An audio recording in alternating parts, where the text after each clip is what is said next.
so we have an understanding of what we have in front of us, as opposed to not knowing what that is.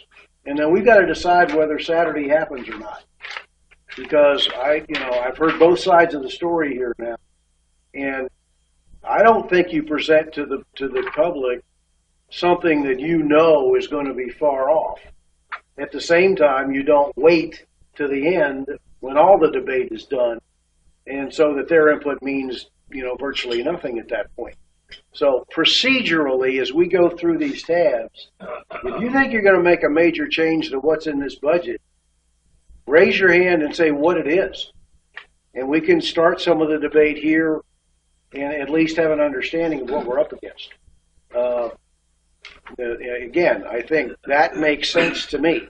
Well, I dispute your premise. No, that's okay. Well, for a Saturday and what we're doing here today, I mean, I've read the book. I sat here during the entire 2 days of the budget and finance. That was good. I got a better understanding of something. And as we go through this, as we've done so far, I'm getting yet a better understanding. I think the meeting on Saturday perfectly appropriate for the residents, the members, to get the same view that we do, same book that we did, without our changing it, modifying. I think they should see it. They should send us their inputs as they usually do via email and so forth, and that should be taken into consideration with respect to the final budget. I think this has been done in the past. I don't know why it would be done now.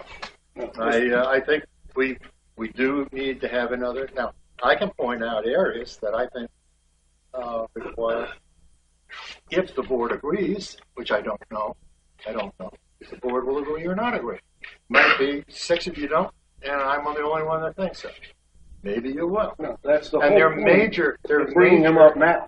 Major issues, and we're not going to decide them today. Well, we need to know what the issues are. Well, yeah, okay. To what end? What's the end? Well, I mean, to what end? We need to understand. So you go to the general membership and you outline. This is the suggested budget. This is the revised budget by the board. This is what was recommended by the Budget and Finance Committee. Is that what you're talking about? I'm talking about, as we go through these tabs, it isn't just do you understand what's there. Is if you're going to raise an issue later, then raise it now. Let me raise an issue then.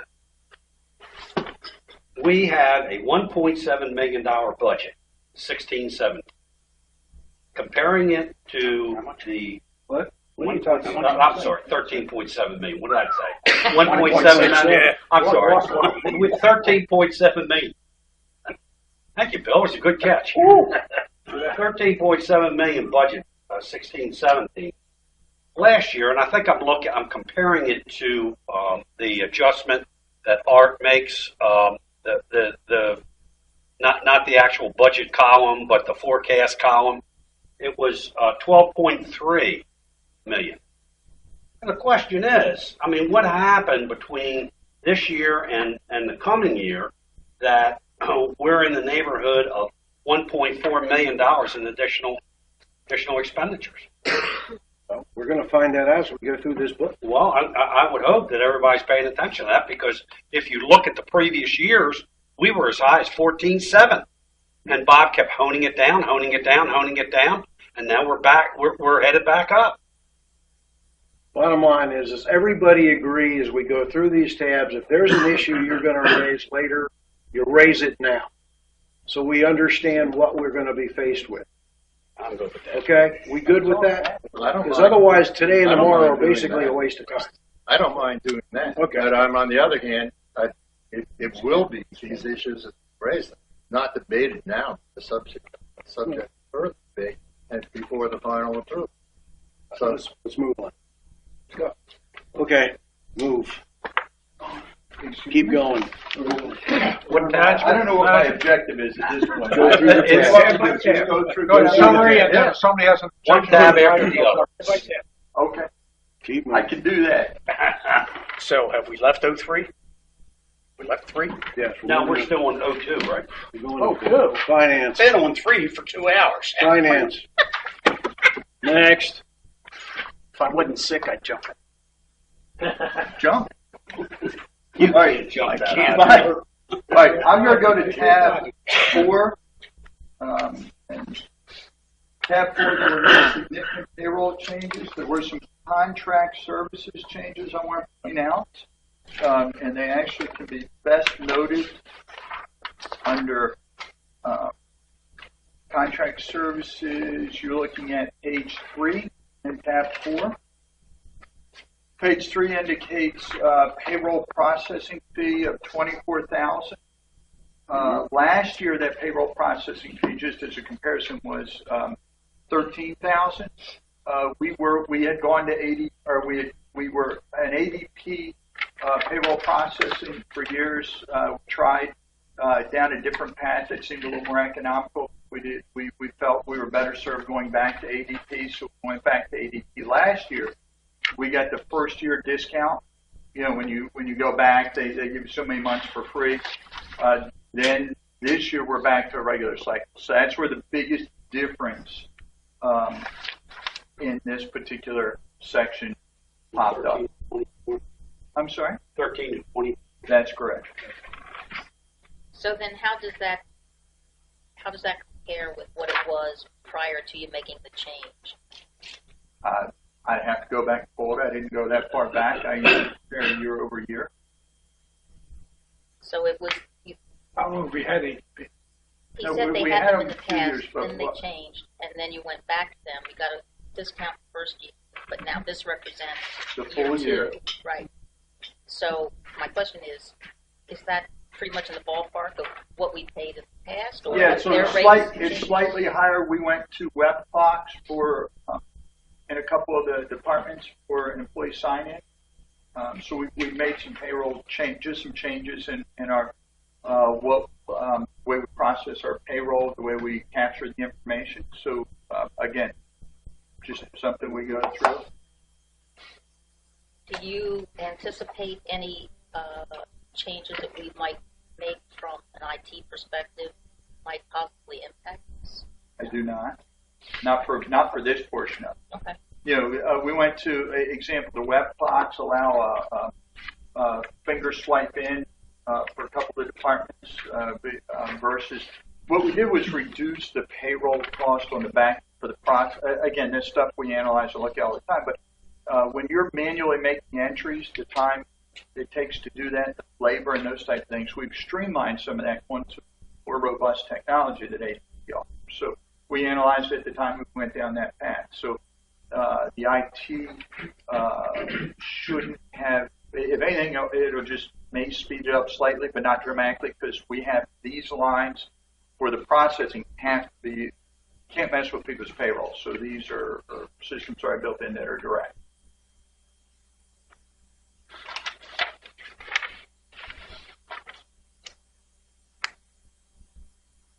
Bob, what are we talking about on the computer? Is this a laptop? On the capital side, the finance department, capital expenditures. It's a replacement of one computer in the It's a office. laptop. No, it's a desktop. Desktop. Tower.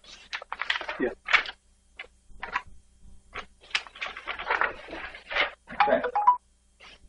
Tab 5. No significant payroll changes here. Contract services for membership rates all stayed. We didn't, as you know, we didn't recommend increases in membership rates. Contract services were pretty much in line. Payroll changes for year over year. Not that it makes a whole heck of a lot of difference. Why is a computer $1,500 in one, Because it depends on what the need of the computer $2,000 in the other? It depends on the need of the computer. Some people need more processing power. Some people need Nice. larger. Okay.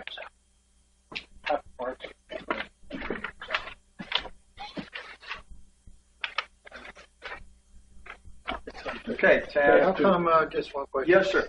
Yeah, how come we have this page, contract services, pest cleaning, office cleaning, for membership, we don't have that for finance? Are they the dirtiest rules? Or are they? Is your dirt? You can ignore that as a pesky question. No, I like that one. No. It's all the cleaning service covers that whole area. Okay, but you just plunked it in. Yeah, it's just in that one. It covers that whole area. You'll find some, and if you recall during the budget finance group, we talked about where we've added some in a couple of the other departments that didn't previously have. In other words, Art controls the books. So He puts it where he wants it. he puts Correct. it where he wants. Okay. Okay, I have a question. Yes, ma'am. If I wanted to have a discussion about the current practice of providing for pool passes at the beach club in connection with beach club parking only, is this the appropriate time to raise that as an issue? Not. I wouldn't think it's a budgetary unless you're.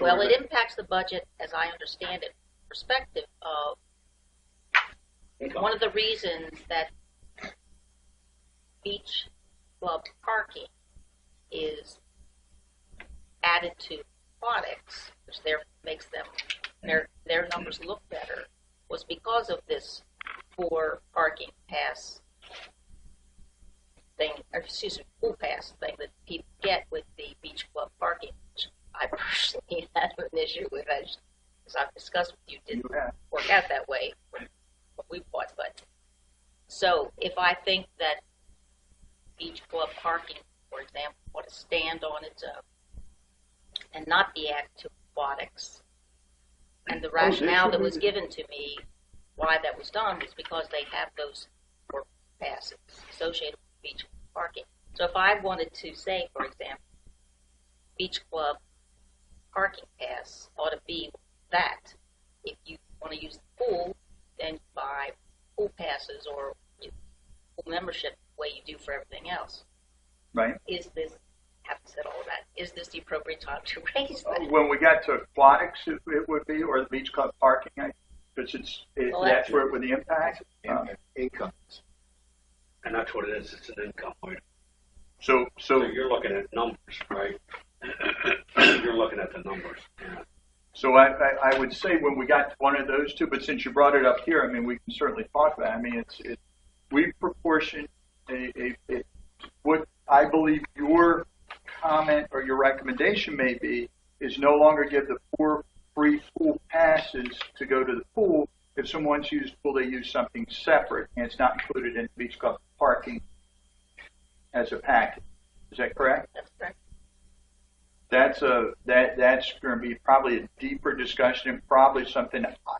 If I were a board member, I'd bounce it off the aquatics committee and let them kind of wrestle with that and come up with whatever their recommendation might be. But board can certainly make a decision this year in the budget to make a change to that effect.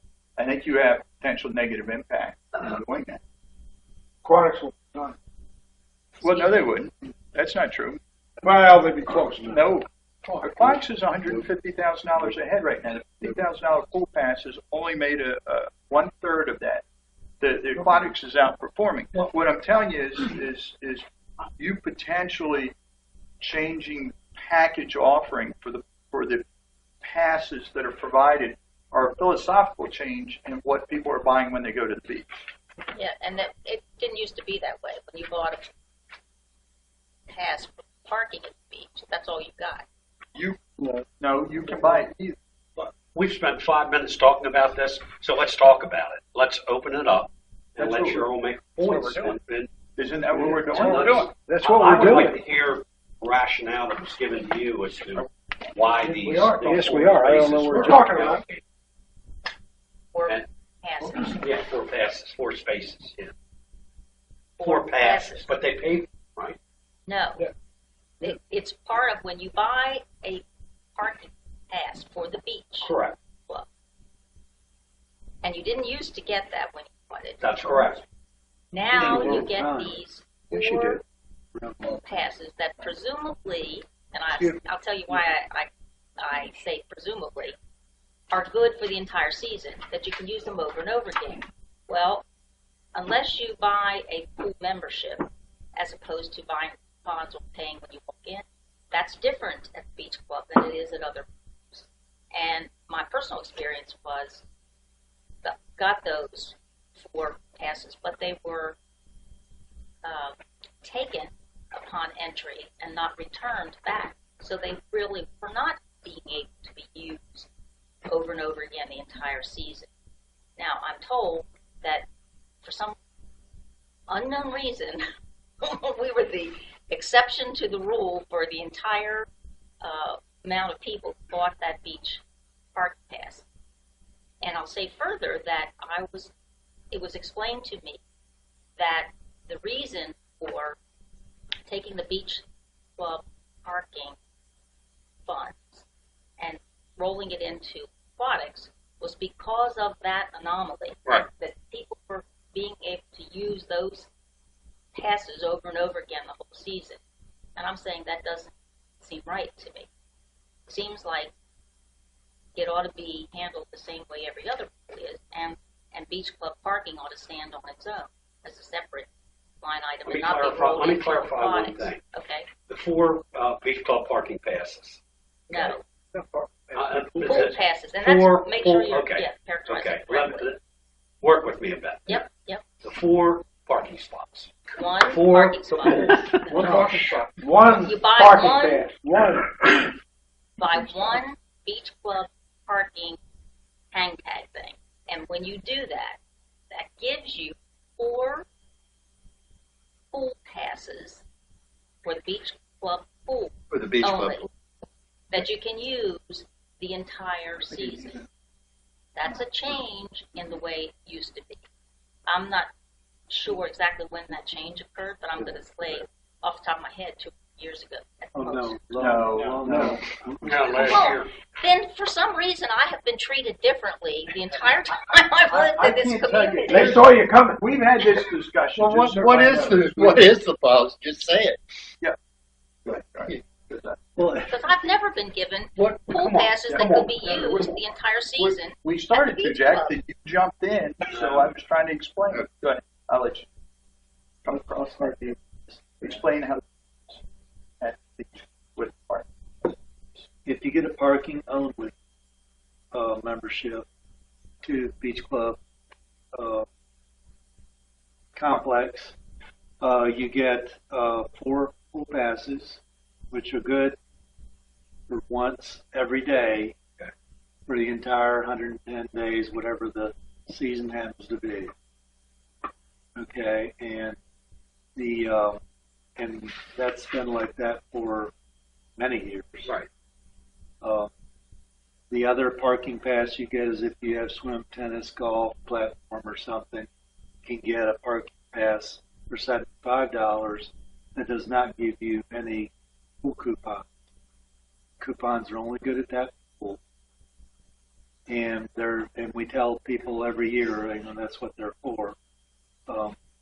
Apparently, there was a problem with a pool pass that was not returned.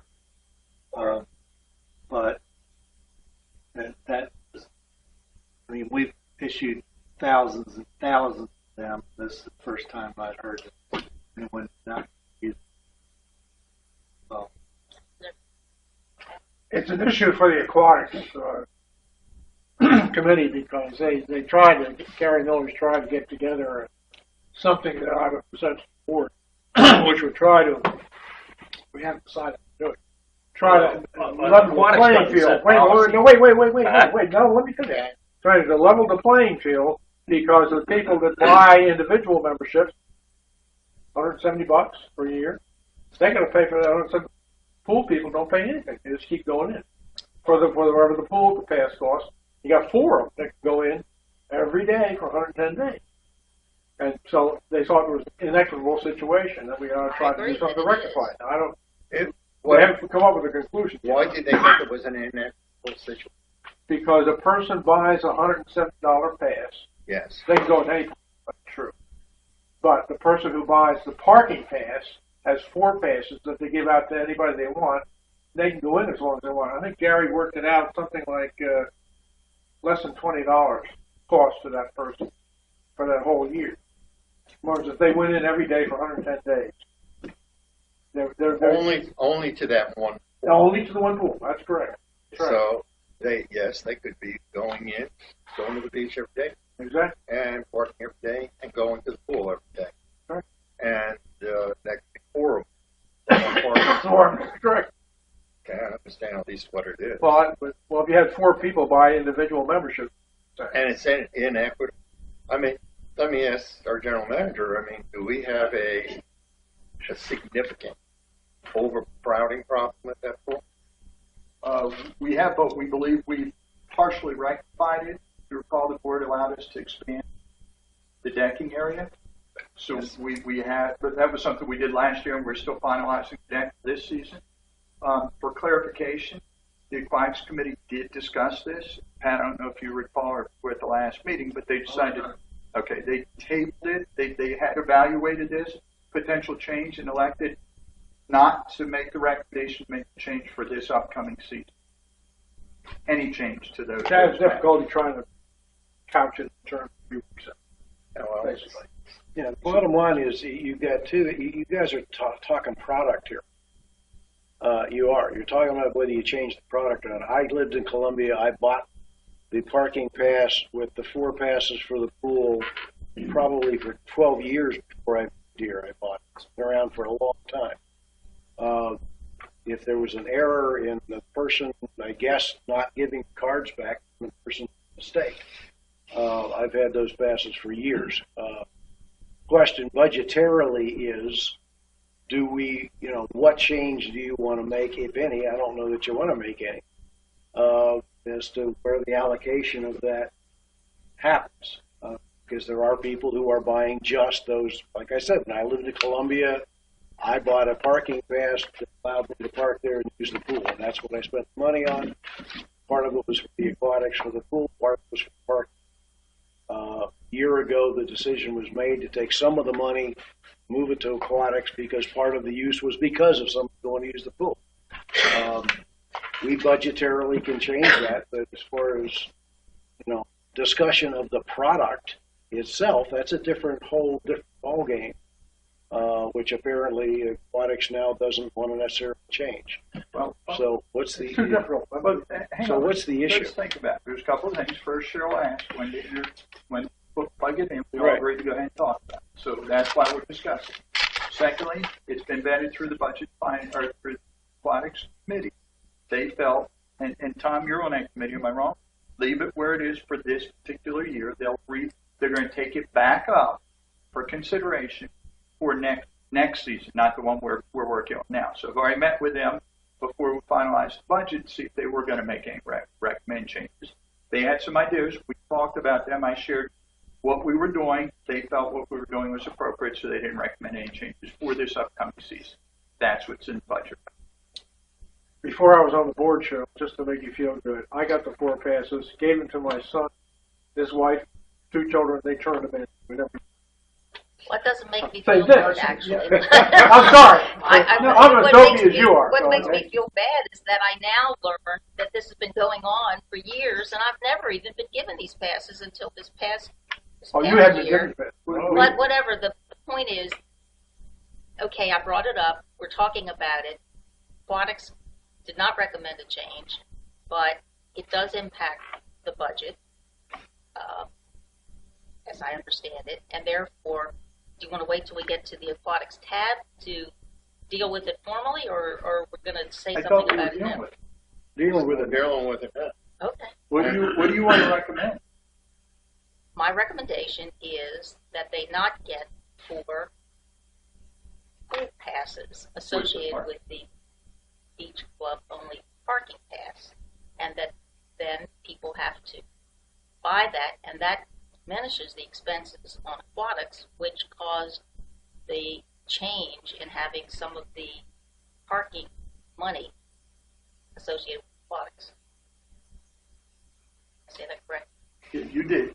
That's a philosophical and board question. I would not recommend it for a host of reasons. But Can you name 4? I can name 4 passes. Someone's buying our process. We have a very, very successful implementation of the beach club park. We're about to, if we make this change, we're making a fundamental change to a service, let's say, because it's not really a product, parking's like the service we're providing to the Ocean City area, which we've been offering for years, and people participate at a very high level. We sell far more than the 300 parking spaces we have, as you all know. So we have a good thing that's happening. We have income flowing from it. The only change we made last year was portioning some of that income, I feel appropriately, or I wouldn't have presented it, to offset the expenses for the beach club parking, or for the beach club pool, because it is impacted by those free passes. So we made that change.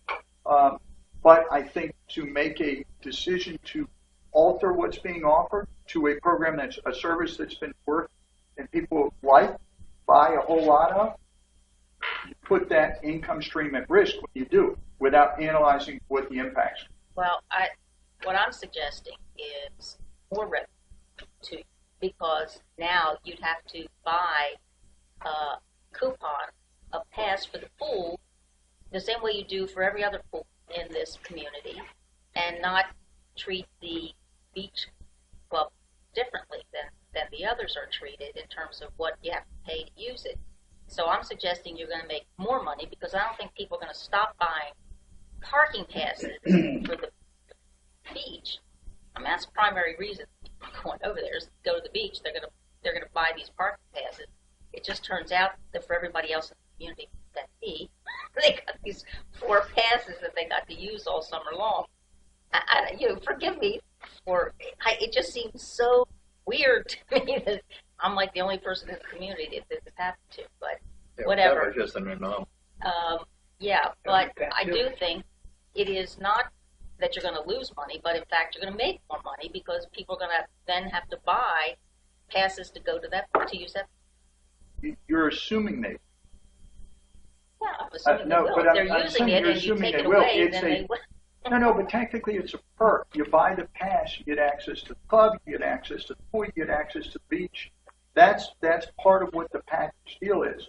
By separating those elements, you are now, in my opinion, escalating risk for the certain components. Now, will we sell as many parking passes? Maybe, but I can't definitively say it, because you might just wick off people that Well, like but you can't say it any more definitively than I can say. and that's why I'm not recommending a change. I understand, but Without you and I have information. you and I have disagreed about Oh, that. no, agree. So that's. No, listen, I'm not upset. You asked my reason. So this is the first challenge to your premise. Now, here is an issue that we have on the table that is in this budget that requires change. Where do we go from here? Doesn't Wait require a second. It's a discussion point. It's a discussion point. It doesn't require change. Right. I have to say that overall, I'm with Bob on this, because beach club parking is a somewhat fragile benefit that we offer to the public. Fragile in the sense that we're selling something we don't have. and we make that clear, so it's No one write that down. It's above board. So in other words, It's first come, people first are served. buying something. It's first come, first served. They may get there and they may not get. We all know that. That's okay. So what we do is, it's not exactly a replacement, is offer another benefit on top of it, which I suspect is used by any beach club holder pretty infrequent. I mean, if that pool isn't just overflowing people, it's okay. I think if it ain't fixed, broke, don't fix it, and that's kind of where I Now let me add. No, it's one more- not. It's No, not but let me add one more element. One of the things that we recognized with last year's change, after working with the Aquatics Committee on what we should do this year, one of the things we told the Aquatics Committee that may be helpful with kind of what we're talking about, we intend to track as people come into the pool what type of pass they're using this year, so we have more information so we can make an informed decision before we do this again next year. So we can see if it's one of the free passes, if it's a bought pass, if it's a coupon.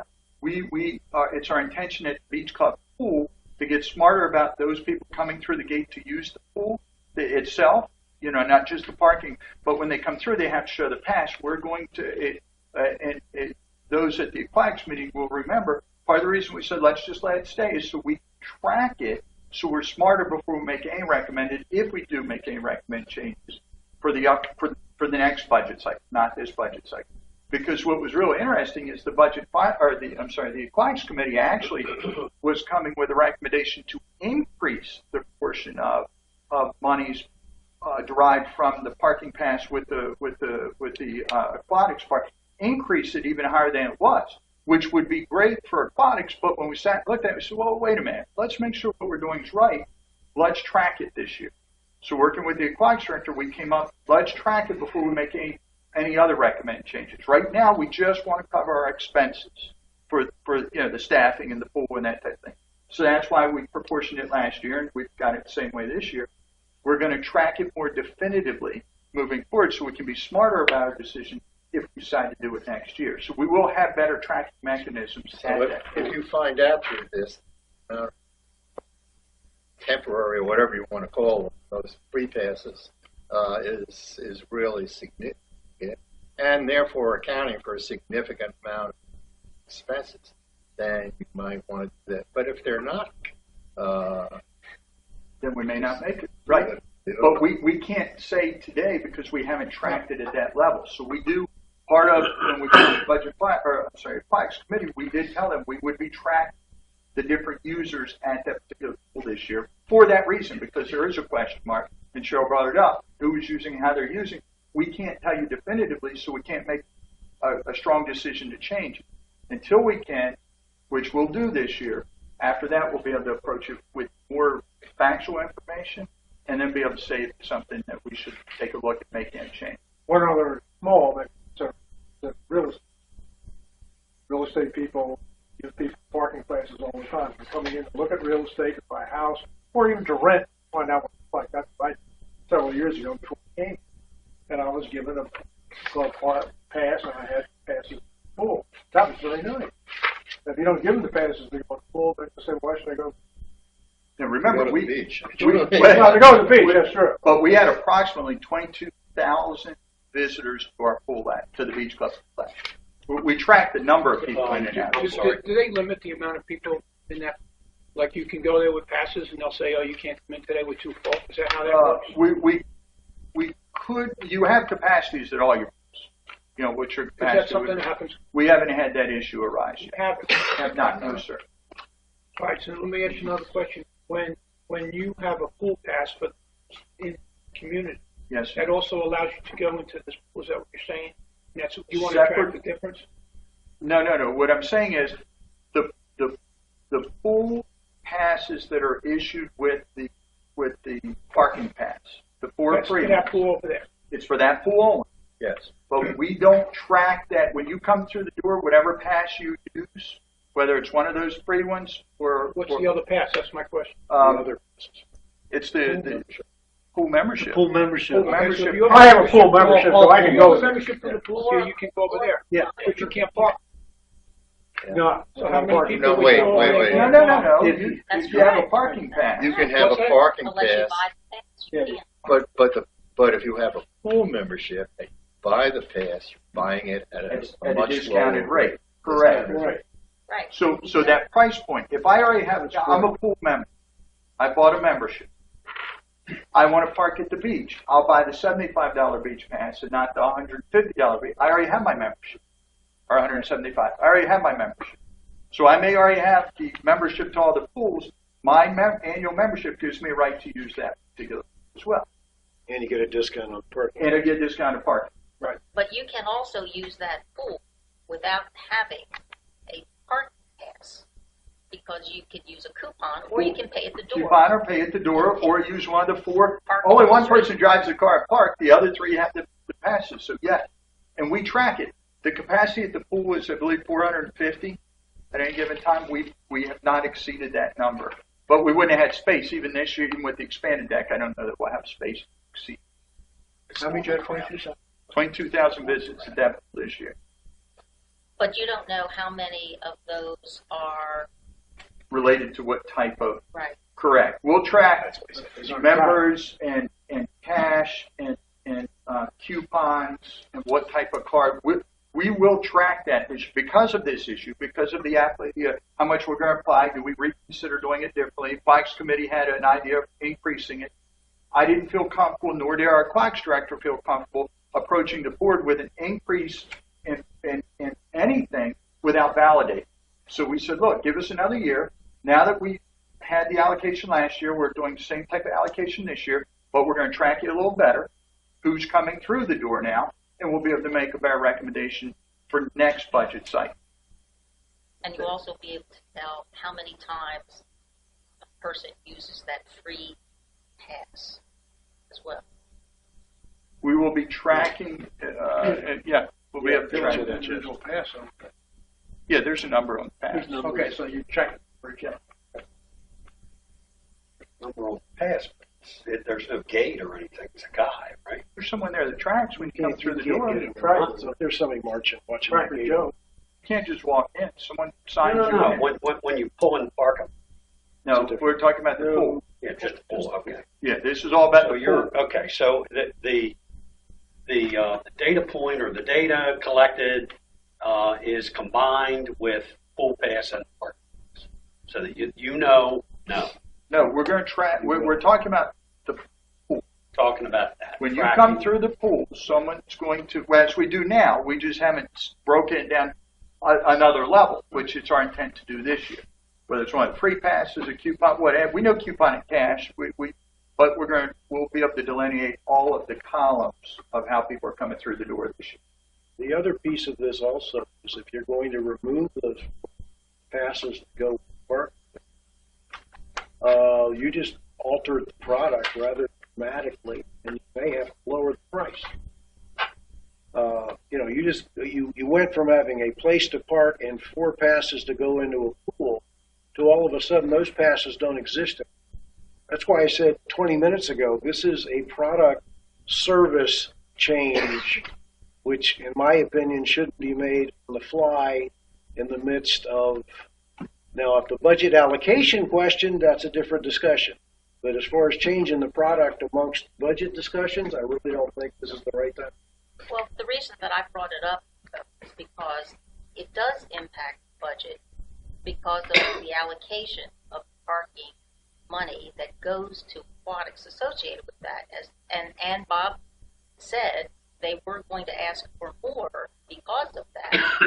They decided not to. They being aquatics, they decided not to. But it does.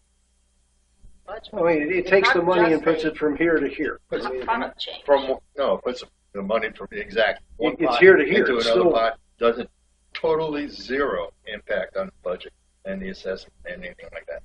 None at all. None at all. But the application, in fairness, and to Cheryl's point, in fairness to application, making sure we're applying money to the right accounts so we can measure each of the independent pieces of our business. The bottom line is you took your best guess and you did that allocation. Yes, sir. Done. And next year you're going to have more information. Yes. You can fine tune it. Yes, sir. That's exactly what it is. And Quacks Committee is hand in hand with us in watching it and helping us make some better decisions. Public relations? Anybody? Amen. Do you want to take this further? Well, we want to take it to a Well, I don't think it's Well, you go first. thank you. I'm getting a sense of Just want to make sure you're where the board is. Oh, memberships. But we Okay. will. The issue's been raised. There's a consensus that it's Well, closed you for might now, want but to ask there's if more there work is. to be done I later. Is there consensus that we hold it till next year till we have more information? Yes. Everybody okay with that? Yes. Yes. Okay, there's a consensus. I'm not going to say everybody, but there's a That's consensus. fine. That's fine. 6. I was just. Any other question in the membership? And I think Well, Tom the had. only thing I want to bring up about this is not the point of contention, but I do want to point out something that may come up later on because there has been a lot of discussion about associate fees as opposed to member fees, and that the associate fees should be increased to protect our members from supporting outside music at the association's members' expense. And I'm looking at the membership rate, platform tennis and pickleball. 2004, $180 for an associate membership. It went to $215 in 2015, but then drops 2016 and 2017 to 180. The membership, associate membership dropped $35. And I'm wondering, I don't really see associate membership rates dropping on many amenities, but that to me was a huge drop in associate fee. Which line are you on? Yeah, we're Page 6. I got it on page 6, not 5. Not tennis, Okay, $215 was associate fee in 2015 platform tennis example, $180, $35 drop in associate fees, which I really don't see that too often in our I see amenities. it drop back. And then they went and they took it back to 2014. And I know, and just to point that out for a later discussion, because I know there's been an issue with associate fees and membership fees, and how can we protect our membership. Might be an oversight, huh? No, there's rationale behind it, but it's a good discussion. So we have it now. Yeah, I mean, We're here. Well, Why we not? know- the problem Throw it is, in. the problem is this will come up with associate fees in other amenities later on too. I think Tom, help me out with, I can't find the numbers on Right. 6. page 6 of the Page membership. 6 on, Go to the membership platform tab. tennis Hang on, associate. hang on. You see the platform. Yeah. Okay, the bottom line, associate Oh, okay. 182. Got it. Okay. There you go. He had everyone come. I saw his finger real close to it. Okay. So, Real close to that. yeah, I could see where he was pointing. Yeah, I know what Now, specifically, I don't want to just for the amenity, but as a whole, I think it's something that should be addressed by the board as associate fees and the rate structure, Well, the total rate structure. I'm on the page and I'm looking at the numbers. But I'm not sure I still see. 2015 platform associate was Oh, it's 215 215. from 180. And then we're back to 180. Okay, that's That one, every other number stays up where it was 26. so. Why did platform tennis go down? That's the question. I don't know. We believe, Art and I are sitting here talking about it. We believe it was signed, he was trying to level it with the rest of them, just make them all even. It drops down in line with the others, but we're going to double check that. Wait a minute, I think maybe can I answer that? The associate family was not a factor at all until 2016, when it became 300 and the other one dropped back to 180. So that's like a two-person thing as opposed to a family, right? Well, I'm thinking about insurance rates and that kind of thing.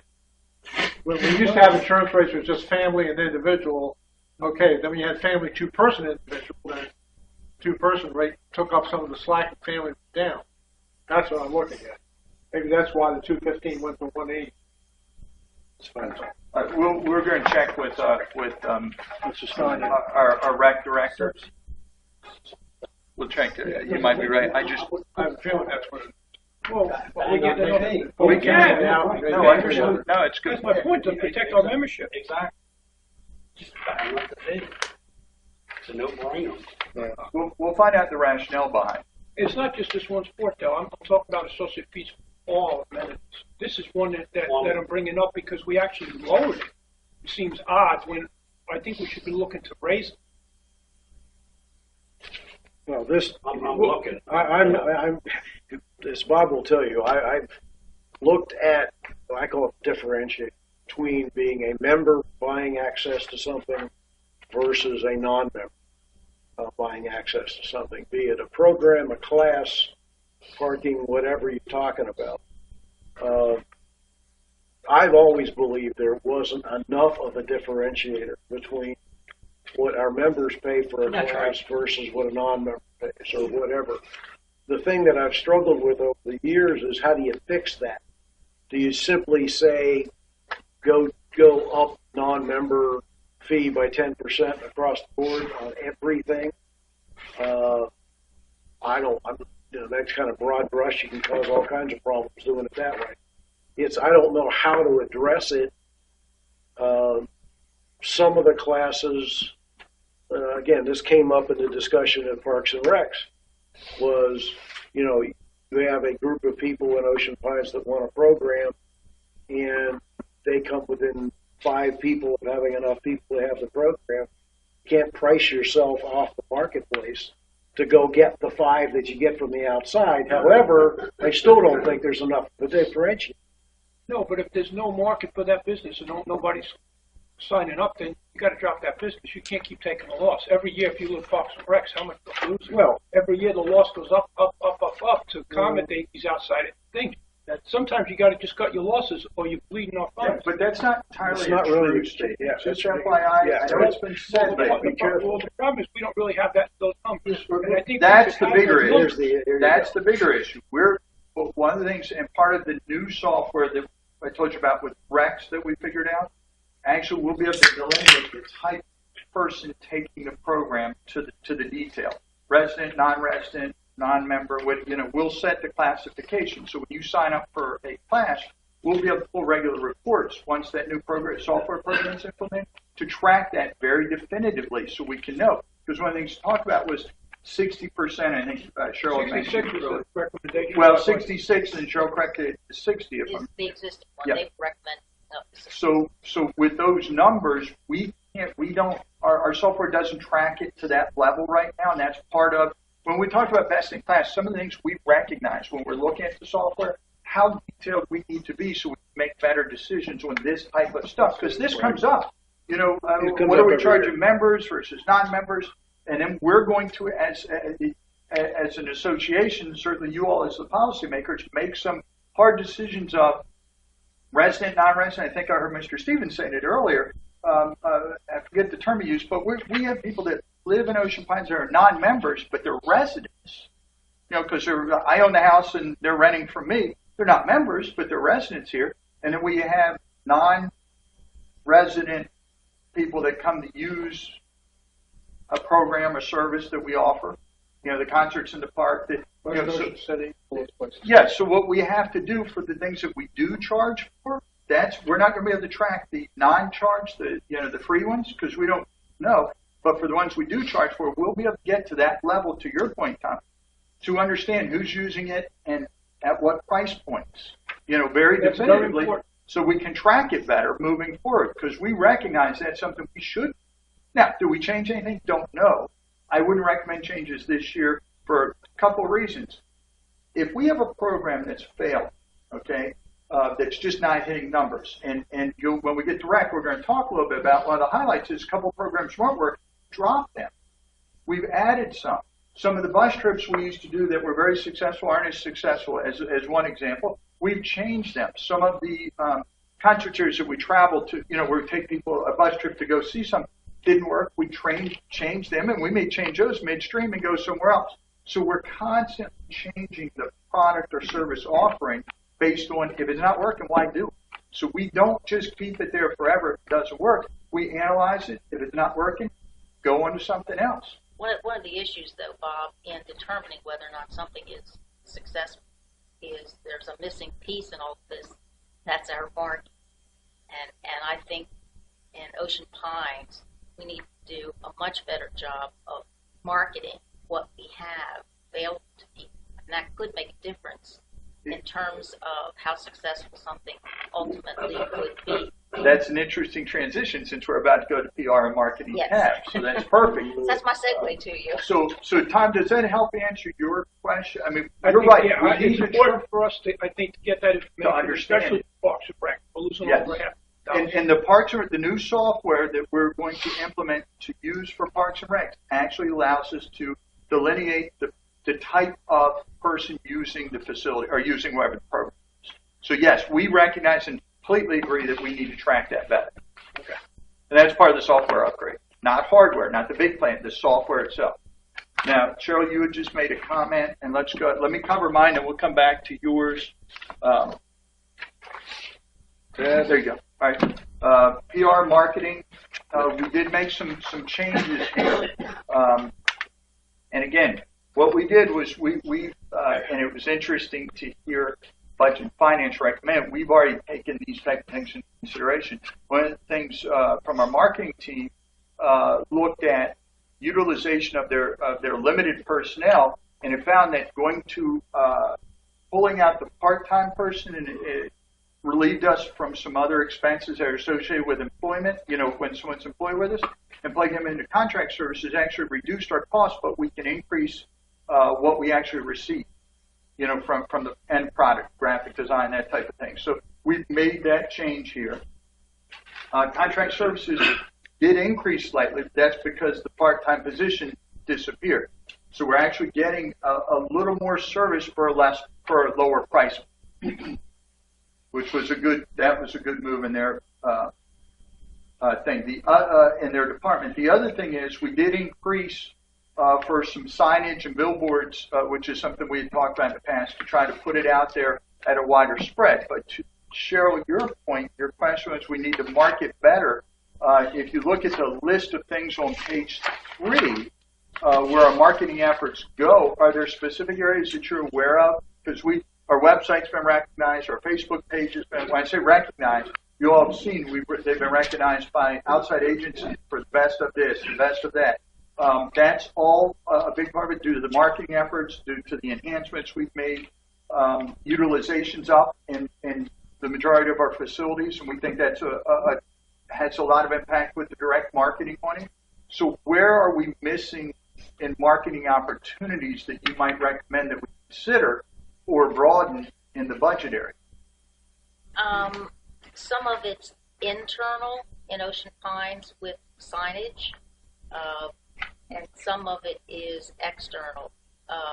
For example, a small 1/4 page ad advertising char steak night, for example. Maybe we should be having a half page or full page or something like that. But I just think newspapers, newspapers, because we don't have to pay for them, are dependent on their advertising revenue. And as a community member, because we don't have to pay for them, we always pick all of those up and read all of those. And they really do get to a large portion of the community. And so if we did more paper advertising, but there has to be more, I think, internal as well. Even something like when I walk into the yacht club, maybe there should be a big colored poster on an easel that says upcoming char steak night on such and such a date. I mean, well, let me address signage. Part of the signage that's in here is digital signs for the yacht club themselves to do those. That's part of what this expense is. So to your point, we agree, and that's in page 3. Well, I don't know, but I agree about digital. I don't know what you mean by digital. Have you been into Novos? Have you been into Novos? I have, but I don't. But when you walk into Novos, he's got 2 or 3 TVs. They're not quite that, but TVs, and they're digital signs, so they can update it, change it. It gives a menu. It gives specials. I didn't either. Oh no! If you walk when you walk in, it's oh my goodness! Yeah, it actually looks great. Yeah, one of them says Jack Home. No. But I've never noticed. Yeah. There's digital. Well, that tells me it might be wasted money if I've never noticed. You don't look up when you walk, so no, it's not That's helpful. true. Yeah, that's true. So What's that billboard? What is billboard? Billboard. We're looking at potentially putting a billboard on 50 or 9. Oh, the public. Here's all the things we offer. That's another point. Yeah, we need to get the word out that we are open to the public. Well, that's why, again, if something a few years ago it was recommended, it ended up being pulled out, so we went back. I mean, one of the board guidance was both, add some enhancements to the marketing side, so that we thought that was a great way. I mean, advertising open to the public, to people coming by our community is one of the things we priced out an actual, big billboard out. So that's what the 2 items were there. But if there are other areas that we need to make some improvements or recommendations, I need to know that. I mean, we're constantly. If it were up to me, I'd put some money. Well, tell us. I mean, from our perspective, increasing the marketing cost to get our messaging out doesn't hurt our feelings at all. But we also we understand there's limitations there we do. So we try to take a reasonable approach. The 2 increases, which increases our marketing this year, were for the signage and billboard, which increased by $13,000. I mean, if you'd like to increase more, we'd love to have the money because we'd love to keep pushing stuff out at a more rapid pace. I mean, one of the things we did 3 years ago, maybe 4 now, to offset the cost is our marketing team did a great job working on the newsletters that go out where they received all. We started advertising in there. If it was a big to do to let people advertise and this and that, but guess what? We have like a 38 or 40 page document that goes out now. There's 35 grand in revenue that offsets the cost. Do you have a breakdown down here on the marketing mix? Got a total of $30,000 publication, newspaper, like trade. How does that? I don't have it right here, but we can certainly, break it down further if you like. Again, we didn't break everything down into great detail because if you think about it, to your point, Char Night or something, if we have something special coming up or a certain band coming we know is a big deal or whatever, that's where the marketing team kind of uses that money where they see best based on the upcoming event or activity. We can certainly break it down further if it's something you'd like to see. I would because, for example, if I think not putting it in newspapers as much as we should. Do you want to increase that number? We'll be happy to do it. Well, that's what I'm saying, but I don't know until I see how you break it down. I'm going to give you a generic, but it's not going to be definitive because we may not know what's coming up. It's as something you have to have. Oh, I don't think it has You to mean be just it's event driven? It doesn't have to activity be. driven, event or activity No, I driven. don't think Yeah. it has to be event driven. I think that If just advertising our community in general and saying that it's open to the public and we have various things available without being specific, I think we need to do some more of that. Right, you've got to help me because, and I'm not trying to be difficult. I need to understand. If you look down the list on page 3, I'm looking. we have $103,000 from the promotion down, and it breaks it down: digital signs, welcome pack, trade booths, market pens, pencils, bags, tourist trolley stops, spring arts fest, residence academy, billboard, playbooks. We're breaking them down. I guess my question would be, I'm not trying to sound curt about it, I just need to understand how much further down and then who's going to approve it. Under the marketing mix is what I asked for. To break down the line that says publications, newspapers, magazines, trade. Got $30,000. How does that break down to those categories? That was All right, I will try to get an answer for you on how much further we can break that down. because I mean, if I say spend more in newspapers, I don't know what portion of 30,000 is that you're devoting to newspapers currently. Okay, Because it's not in anything that's above it, is it? I understand. Am I correct? It's not? It's not. Okay. What even they are, it's But it publication. Is that our quarterly? Or is that what that is? No, No. it's not. But we listen. I can get as detailed as you want. Board level's typically high level. I can drill down. It's $30,000. If you want to know the ads and when they're running that, I'll get as deep No. as I. That's not at all what I You asked. did, because you talked about quarter versus half page, so I need to get to that detail. No. What I asked you was those four categories. How is 30,000 divided between publications, newspapers, magazines, trade? Do you have those numbers? We will break that down further for you. I will have that broken down. Okay, but you don't have to go into the detail of But it was a quarter I'm page asking, versus a the only half. reason I ask is I'd rather do it once and do it right. What you're looking for is the only reason I was asking. So I'll get you the additional information. Again, I was only asking the next level so I knew what to ask the team to do that I could provide back for you so it satisfied the request. That's all. Let me ask the question different. Okay, I thought I just answered it, but yes, sir. No, you answered that question. I'm coming at you with having to do with this publications. Does this allow us, whatever the breakdown is, to constantly have a position, be it a quarter page, half page, whatever, where we have negotiated a package with the newspaper, fill in the blank which one, or two or three or four. Does this amount of money allow us to constantly have a position, a placement every week? There's an ad in there about Ocean Finds. On page 2. Every week. Do we in fact have, well, whether it's page 2 or back of the Oh, you page or don't care. whatever, Okay. does this money allow us to do that?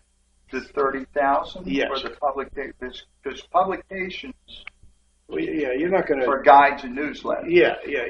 I'm talking about news. The newspaper, you want to know how much we're spending for each of these three elements and how much repeat advertising is occurring under the newspaper portion of that. I'm just asking, do you have enough money in here to do something every week? That's my question. I don't know the further breakdown, so I will find that out as to how much penetration of the That's really what we're newspaper talking about, is penetration. It's really what we're talking about. Talking about $15 a week. Yeah, could very well be. But the question is, how much is going to newspapers? Is what I'm being. You're right, and that's kind of how I looked at it. But we want to go a little more specific, so we'll get you the info. Yeah. Well, 30,000. I mean, that's roughly 10% of the 30% of the Promotion. Right. It is. Right. And you know, it also somewhat overlaps, if I understand this correctly, the 49,000 above, which is our own internal publications, which are available to everybody in touch, including mailed out. Yes, sir. We got, I mean, $100,000 advertising budget. I don't strike me as pretty substantial. Not too much, but Listen, we had. You tell us to add more. We're happy to advertise. We love putting information out. So if we want to increase it, you're not getting an argument. I think Sounded like it. I think there are more. I think the overall effort could be more efficient and require the marketing effort could be more Yes. efficient. Yes, and I'm not pointing at Teresa either. I'm just saying certain events that were held. Well, Charnite, since Cheryl said it, were under advertised.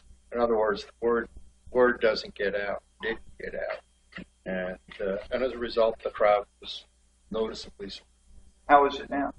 I don't know. I've been back ever since they charged me $16 for 4 oysters. No, I'm only kidding about not going back to that. But Great. The newspaper's got that one. Thank you very much. yeah.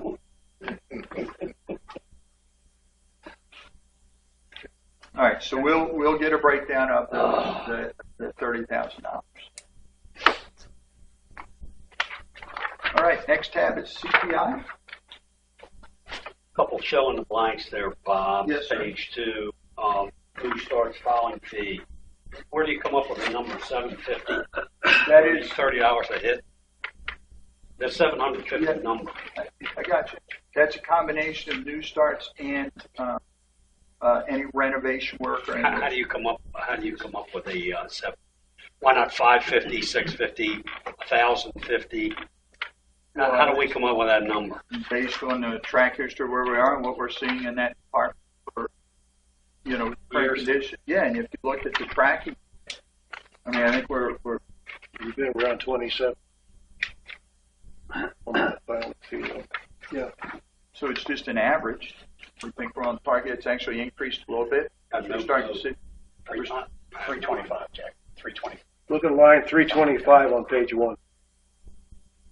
Since 2014, it's been 27 and change, 27 and change, 27 and change. It's been there, that level. Okay. And the bottom is resale certificates improved 350. They're 250 apiece. Just curious how we come up with that number. Is that also related to this resale certificate? Well, that's not as constant.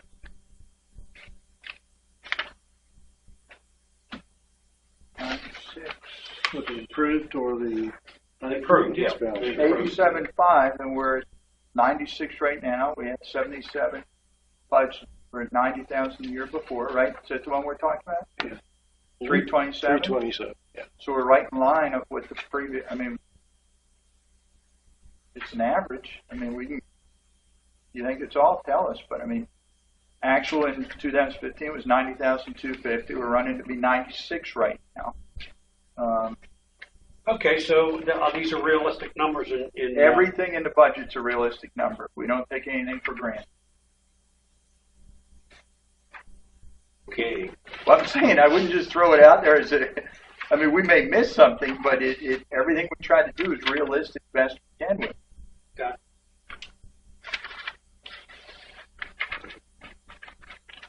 Bob, Yes, ma'am. Do the CPI, is that separate and apart from public works? Yes, In ma'am. terms of Well, how you it's- break down their payroll benefits, all of that? Yes, ma'am. They don't do double duty? Not typically CPI would. Now, that's not to say, let me think of who's there right now, because we've had to turn it. No, Dino doesn't drive one of the trucks or anything. So I was about to say, not to say during a snowstorm, we might call in all resources, but typically not the case. Do you agree with that? Yeah.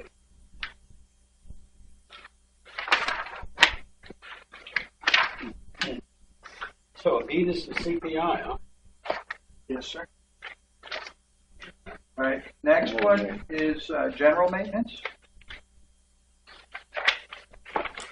This is no significant changes in the Oh, I'm payroll. sorry. I'm sorry. Yes, ma'am. I need to go back a second. CPI?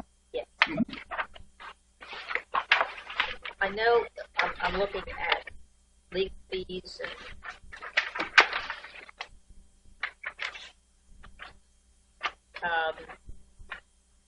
if we were interested in streamlining that process, I'm just thinking if that's going to impact that number at all. If we wanted to, and I know it's a policy change, not necessarily something would deal here, but if in fact thought that we might want a policy change to streamline that process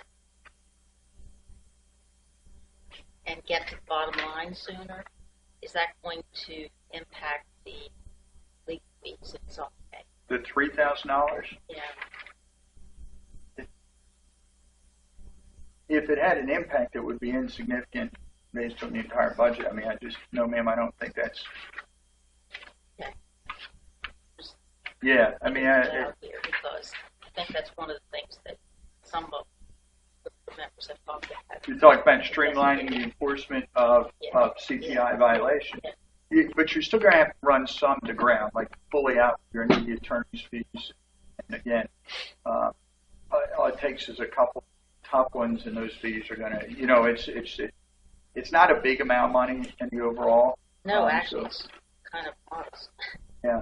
Why in 2015? Is this not just why in 2015 almost 15,000? What was that for legal fees? 14.6.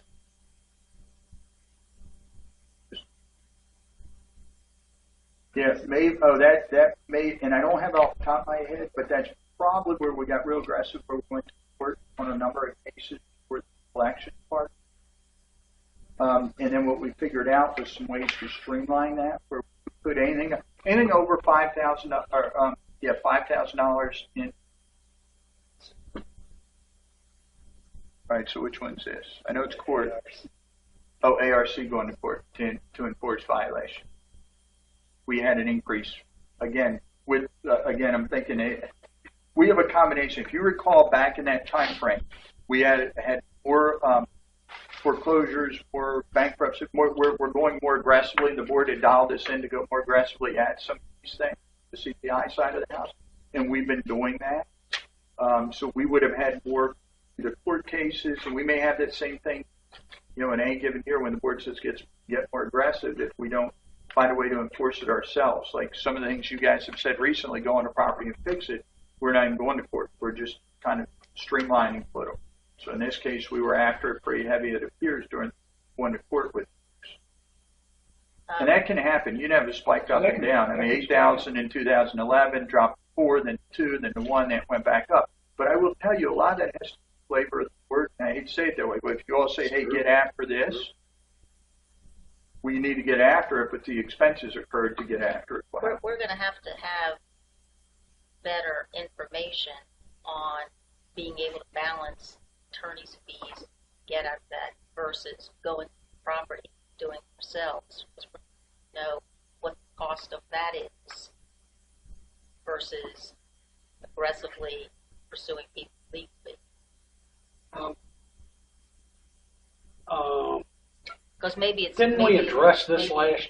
Maybe you benefit more by going after people aggressively legal perspective versus going on the property and fixing it ourselves. Oh, I see. Okay. But it's We a need much to know slower, how it's much it's a does much, it cost. it's a much slower process not for us to enter the property on things we take care of internally. Yes, there may be some costs associated, some labor costs, some increased labor costs, man hours, maintenance costs to go on the property and re-inspect and then go in and remove. I mean, we're dealing with some you all are aware of. However, it also improves the neighborhood value, the value of the neighborhood if we don't go through the 6 months of legal process to do it. You all say, can we remove it? Yes. Or clean it? Yes. And we just go in there and do it. It just shortens that window. So we've got to look at it from all sides. Right, but what I'm saying is we need to be able to have that kind of data available to us to know whether or not we want to be resident from a legal perspective versus saying, you know what, it's better to send you all out there and fix the problem and know what that cost is. We're going to need to be able to have you all develop that kind of data. Yeah, but it's complicated. Fixing the problem doesn't necessarily. I mean, you might have to do both. Fixing the problem will be a cost, but it will get the problem fixed immediately. Well, we still At have the to same pursue time, getting our money, but we also know from a reality standpoint how likely we are going to be able to collect. well, we'll never do it. Just never do that. But on the other hand, it's all we have. Which fiscal year was it where we the only time so far we've gone after and purchased a house that was being foreclosed on? What fiscal year was that? 15 or 16? When did we do that? And where would that cost be shown on here? I was just on board. That will show. 15. I was we president. bought it in December, right? No. Where were we? A year ago. That may have been that year. That was that year. We bought it when I was in the presidency. This was like 15. Would be. I just said, where would you show I don't remember. Okay. What that was. You don't think it would be the legal cost on It might be. We're We're trying to think when it was. Do anybody remember when we bought that house? I think it was this year. That's what I initially thought, but Not I this think year, it's 15. 2015. 15, that might be what that a significant portion No, that it's is. not. I wrote a big victory. Yeah, I don't know. Yeah, but it was flipped pretty quickly. I mean, All right. Probably should. General Same manager. year. Next tab, 08, general maintenance. No significant changes in payroll or billed labor, but this did have an no, page 4 is the scissor lift that the staff had recommended. Budget, if you saw budget finance, did not recommend it. Let's talk about this, because as I understood what the Budget and Finance Committee said was it's still cheaper to lease it We than lease, to buy it. Yes, so sir. We help lease us it. understand where we are. What we do is on a periodic basis, we'll lease a piece of equipment to go out and do certain items. Certain items would be changing light bulbs at the gym, changing light bulbs vestibule of the yacht club, and when I say changing light bulb, fixing the element wherever it is. The gym, the things get broken, you need something to get you a high note. The lights in all the parking lots we have. We need this type of piece of equipment to tackle all of those type of things. So because we only do it on a periodic basis, part of why the costs are down. You know, when they said how many times do we do it, it's like $2,500 to $2,500 to $5,000 range, based on how many times you lease it for how many days and that type of thing. So it really just depends on how frequently. And what we tend to do if we're going to lease a piece of equipment like this is we wait till we have a number of things that need it and lease it for a day or two and then move it around all of them. But with the understanding that in doing so, if we had the piece of equipment, we could attack it when the need arose and not wait until a couple of the items replacement or need. So there was kind of a double-sided. So this comes down to you have repairs out there that need to be done, but they wait in order for you to get enough this of stuff. them to justify. renting the piece of equipment. So all that stuff has to wait and be unfixed. As long as it's not unsafe. Well, yeah, I think You know, if it's a safety item, we just do it. But from a standpoint, you typically wait till you lay a few items, because if you're going to spend the time and energy to rent it, go get it, because it's not just rental costs, it's manpower going to get it, pick it up, bring it, take it back. All those things have to be factored. Can you roll that in, and with the rental costs and the manpower? Well, that's why I said it's probably closer to $5,000. We said 25. $5,000 a year. They said approximately. I believe Eddie the said number- 4 to 5. Got it 4 to right. 5. Okay, thank you. I knew it was around the $5,000 number. 5,000. I thought she said total cost $1,500. She was, That's she what was she- off when she said. I knew it was 4 to 5. That was a little. What she said was a little off of what Eddie had presented. Eddie, the head of Public Works, Eddie Wells, when he was here. It was. I knew it was 4 to 5. I just couldn't remember if it was all in. He said 4 to 5 is general. Yeah, What they and spend. that's Rental realistic. fee for sizzler? Well, all in. Wow, stuff. Uh, Yeah, That's the all-in cost. But Manpower, if you hold on now, if you're asking, I'm trying to if answer. we Jack. owned it, Yeah. we would still have that personnel expense in utilizing the item, right? I'm not disagreeing with. No. Yeah, I'm not disagreeing, but we don't travel to get it. We don't have to That's have that true. set up. It just it more expeditiously allows us to address that. Is really what it is. Yes, sir. here's the problem that I'm a big safety guy, and I don't want anybody to be hurt. You know, when I'm talking a couple cents, I don't want anybody to be hurt. Is there a guy climbing up on a 25-foot ladder to change light bulbs because it's not time yet to rent this machine? Hope not. I'm going to tell you. If they're at the yacht club, His department head had better. if they're at the I mean, if you got four bulbs go out, you know, how long can you wait? Well, we want again if it impacts service or safety on a major. Yeah, but safety, you know, guys think that, you know, some guys think they're Superman. You know, I can get up on that ladder, so he throws the ladder up there, goes up, change bulbs. I can't. That's what scares me. How many times that happens. This is something that they brought up. You know, something they'd like to have. I'm really surprised we didn't have as many different applications as we have. I'm really I mean, it's surprised. 20,000, Bill. I know that, Jack, $20,000. but okay, but that thing could last 20 years, and at 4,000 to 5,000 a year, it's paid off in. What was that, Cheryl? I didn't hear her mumble and turn away. I when she heard said it. that. I heard it. I know I'm you not going did. to repeat. I saw the smile on that. Renewal. That's what I want to know. Yeah. And Again, we're putting items out there. We don't tell us where you are on it. I think my humble opinion is that we should really do some serious tracking this year and come up with some cost factors in running this particular utility, machine, object, whatever in the heck you want to call it. And then we can take a look at it more intelligent. I just think $20,000 for a scissor lift that may be used, I don't know, once, twice a month. I just think that's a lot of money when we could probably rent it for a hell of a lot less. So I'm not saying we may not have a need for it in the future, but I talked to a guy and a mechanic, and he says you can rent it for 400 hours a day. I don't know if that's good, bad, or wrong, but that's what he said to me.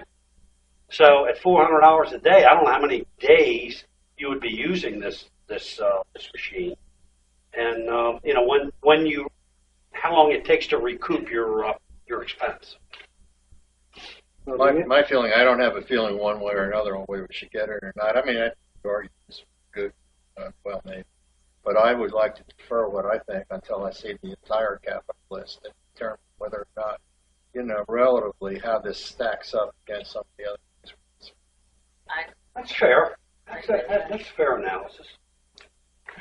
The other piece of information, just for everybody, being that this is general funds, not replacement reserve. Correct. We're talking about $2.36, Which is important. Yes, it is. Moving on. Keep it in there for now. Got it. I'm just circling things that are contentious. There's nothing contentious. We're Contentious rolling. about I this. got a lot We're of rolling, contention David. here. We're doing great. There you go. Rolling. 30,000 here, 30,000 Hey, there. hey, hey, you're not helping. No. I'll tell them. All right, Public Works. Yeah, All right. Can I give you my overview first? absolutely. Because I might answer some of them. So. No significant changes in payroll. There is contract services. There is an addition there. You'll note of $3,000 for cleaning services. Most of the other areas have cleaning. When I say most, admin, police. We saw membership, as Mr. Dave Stevens picked up Art, that you would include in your finance side. You had membership, and then for cleaning services. So Dave, Eddie Wells and his team asked if they could include cleaning for their facilities, so we put it in. Landscaping increased $5,000. It goes probably to Tom Herrick's point. Most likes things to look really nice and aesthetically pleasing. So there's more changes there. Gas and oil prices have dropped a little, so you should recognize that. Decreased it slightly. Drainage as well. Roads and bridges decreased $12,000. We originally had in the budget, and that's the biggest impact there. We had a $17,000 element initially in the budget from last. It's in this year, so we didn't need to have it in for next year. If you recall, the thing that came up, I think it was the last board meeting about painting the lines in the park. We actually have monies budgeted to paint the lines on the parkway and the park this year, so that'll be done in this current year's budget. So we'll put it out. And then obviously the capital items, which are found on page 4. Is where we are. Now, Jack, did I answer yours, or what questions did you have, sir? Well, you got a lot of trucks associated with your request. I really like to see we have 2 trucks due for renewal, both priced at $35K each. Place one of them at $61,000. I guess something I have is this dump. The dump truck? Yeah, you got 73,900. So you got 74,000 miles on it. And I know it's an 06. It's old. It's an old equipment. Yeah, I got an 04. I've got it too. Okay. I got a 97. It says it's got 74,000 miles, which to me is not a lot. Well, Now, it also indicates that the mileage, the miles per gallon, is down to 7 miles per gallon. So, if you if you do simple math, what you come up with is how long it would take us to recoup the cost of $65,000 for this. We have dump. Where am I wrong? Where am I going wrong here? No, I'm not going to say you're wrong, but here's the other caveat you need to understand. The dump trucks we use, particularly this model, is used in several different ways. Okay, so the wear and tear on the vehicle, the size, and the type of truck that this is. Okay, this is one of the trucks that gets a snowplow, okay, and the spreader on the back. So that's heavy wear and tear on it. When you start to see mileage decrease because of injectors, and you have some of the other components, track the history of any issues with them, at this mark, with this age and this type of use, they tend to start to decline quickly. Like we start to have major issues with them. So because of the use of the vehicle, the type of vehicle, and how frequently it's used, from either moving dredge, these trucks are used for dredge coils, these trucks are used for snow plowing, move dirt around. There's just a host of things these things are used for. And I'm 100% behind. We actually knocked off several pieces of equipment to get down to this list for Public Works. We don't make requests for these items unless I think it's a mistake, certainly with these dump truck or this particular one, not to replace it with some of the issues we're starting to have with it. And they're big dollar issues when they start. They're not a couple grand. They're 7, 8, 10 grand issues. Being new. being new on the board, historically, do we purchase this many trucks or equipment in 1 year? It just depends. No, sometimes it's more, sometimes less. How does Based it, on, it seems like an awful lot of it is like 7 or 8 pieces of brand new Right. equipment. One department. yeah, no. Life cycle of the equipment. Everything has a life cycle. We But can't that life cycle be put here on something that's not so bad, and then next year we can buy a couple more pieces? and that's why it is here. We pushed some last year. That dump truck's been pushed once off. We pushed off. What happens? It catches up after a couple. We do push them off. I guarantee you we do. The other thing is we also recoup sometimes when we go to get rid of some of these items.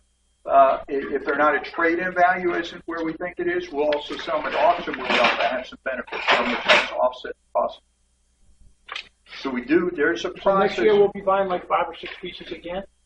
Is that the tradition? Is that a No, I'm tradition? saying it differs based on what the needs are that year.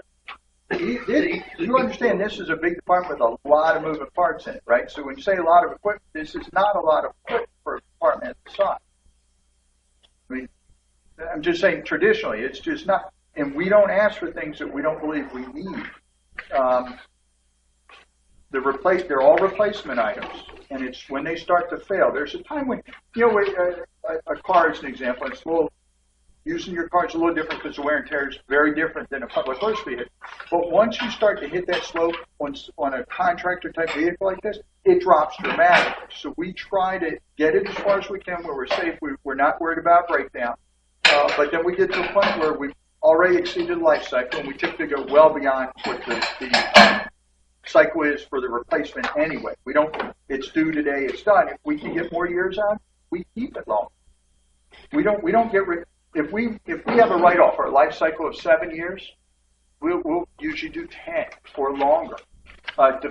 Despite the fact we may not be accumulating depreciation anymore, because we get more out of it to replace it. And they do look very serious about each of these. Eddie does a good job with this one vehicles. I mean, that's when if you see them and you see the process they go through, I'm very comfortable with their request. And I go through it in detail with them. We pull things off each year, move things. Can we keep it one more year? Yeah, but we're going to have this maintenance. Let's weigh it. Okay, it's worth it, or no, let's go ahead and get the replacement. They're traded value on these. Some of them are. Yep. And we maintain, I mean, they're clean. We keep them serviced. It's just those inherent things that occur. Dump trucks are a little quirky anyway. Getting rid of them before they start having major problems is an effective way to manage the dumps and pickups. The pickups we drag out long. That's what I want to say from personal experience. Dump trucks, you can't look at the mileage. You have to look at the usage. Yeah, the application. It's the hydraulics that are dumping it that'll tear you up. PTO, We had one that after 4 years, we had to replace it. It was just, everything else was fine, but the hydraulics and everything started. They're big dollars.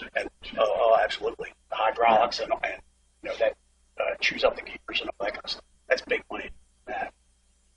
So you can't look at mileage on dump trucks. You have to, Well, I was also looking at repairs, and it was interesting to me that between March and October of 2015, there were 3 repairs done on this truck, one of which was oil service, which should be done, DOT inspection, which should, and put a new alternator and battery on the truck. So the real repair was alternator and battery. And then a lot of repairs. So, I mean, I could be wrong, Bob. I'm just, raising some issues as to whether or not, as my good friend over here indicated, can be pushed back another year and well, you see, let's squeeze one more year out. The repairs we're making, you see, are normal repairs you start to see, but we're starting to, once you get to a point, you start to see some of the larger repairs, and then you're talking big ticket items. These are maintenance. Majority of these are maintenance, the oil, the service. Alternator, fine. We can handle this, but you start that slide, diminishing return. And if we get out of it before it starts to hit a major breakdown or a major component, that's when we typically move them on. Because again, we either get a trade value or a sale at auction where we recoup some of our funds. Yes, I just do not. I don't know for sure, but I'm sorry. Did I interrupt? No, I was going to change subjects, but go ahead. You finish the subject. No, I'd go back and look, but I do not remember $500,000 trucks being replaced here any time in our past history. But I've got all the books. I'll check. That's a big number. I think it is, but I don't know. Hard.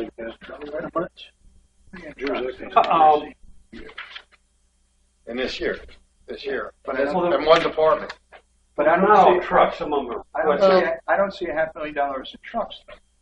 I think he's talking about all equipment. I don't think he's talking about. I'm talking about all the equipment. All Yeah, the equipment. the loaders, whatever. And in replacement reserve items. I'm assuming all of these are on your schedule, Art, and they're all passed their Yeah, appreciation. fully depreciated. Yeah. They're fully We hold depreciated. things Yeah. longer, but we maintain them. The fact we maintain them, I know, well, we yeah, I can know. hold them longer. I mean, that's part of the maintenance plan. Is frequent oil change. Just all the things you need to do to get as much life out as you can. But there comes a point where diminishing return. I got another question. Yes. Wait a minute, I had one. Oh yeah. Okay, Your hurry hand's up. been I am up. going to change subject. I'm going to want you to look at the first page, and item 626, refuse removal. Understand that's the lease pickup. I know that would be controversial to remove, but why do we have to do it? $90,000. That's for picking up leaves, I believe. Am I correct? The majority. Hey, we want to be a premier community. I You know, want to but be a why do we premier have to- community. Why can't we You put pick them out in up the garbage? leaves. Huh? We can put them in plastic bags and put them out in the garbage. If we want to be a That's what we do. premier community, we're going to pick up leaves. Well, I'm going to give it to you. I'll put it in your car. Is that not for clearing out the ditches No. primarily? It's supposed to be, yes, sir. And then you're going to get leaves that are piled up along the side and so forth. We get the leaves piled up on the side. We have the bags to pick up. We have debris removal at the yard. It's a combination of effort. Yes. I wonder what it would cost if we provided a service to the community to pick up the leaves in the neighborhoods. Yeah, but I think basically what you run into, rake them into the ditch, then you pick them up out of the no. You go on people's property and take leaves. That's what I'm talking about. No. See, he's the guy raking into the ditch. That's what I'm talking You're the about. bad guy. You're the guy we need to. He's going to make this 90, Write that 150. down. No, I mean you're talking about a clean, pristine community. I mean that's some of the things that if you drive around this neighborhood, drive around this community, there's some really seedy looking places, very seedy, and there are people who live next door to those seedy places that have very nice houses, pristine, nice houses. So I'm just wondering, as a member of the community, if there's something that we can do about that, and we can consider. From doing yard, something you're talking about keeping yards a certain way. Yeah. Example we talked about last year, and Mr. Stevens can chime in. Living in the park, what is it? $50 a month or so? What do you pay a month for? And not you in particular, the park. You all have a maintenance fee to keep your yards clean. Yeah, and I don't break. Our total maintenance fee is $190. So but that and leaf removal is It's part of included it. amongst lawn mowing and a whole bunch Sure. of other things. But that's right. The park does its own leaf. So I could certainly, if the board wished to look at engaging with someone like the park uses, they have a 500 home section of the community, and it's $200 a month. I mean, I'm sure we could engage if the board wanted to. It's going to be expensive. You've got to convince folks to pay that additional couple $100 a month. That's $2,400 on top of your assessment. Yeah, the couple Go $100. along here. Oh, absolutely. That's I all mean, in. very, No, the that's an clubhouse. We can do that too. Well, I'm just saying we could come up. I mean, but keep in mind, which I was getting rid of it. I wasn't putting it for it. Yeah. No, I think that's problematic. And by the way, it's problematic to offer intrusive services. Intrusive services is where you go on somebody's property and do stuff. Sure. I mean, it's been brought up 2 years. I mean, if the board says look in that direction, we can certainly look at it. But I know we can go right over to the park and get there, call them and see what they'd want to do. But they're a couple $100 a month. So Up to the board. It's up to these guys. Back on the equipment. Are you finished, Pat?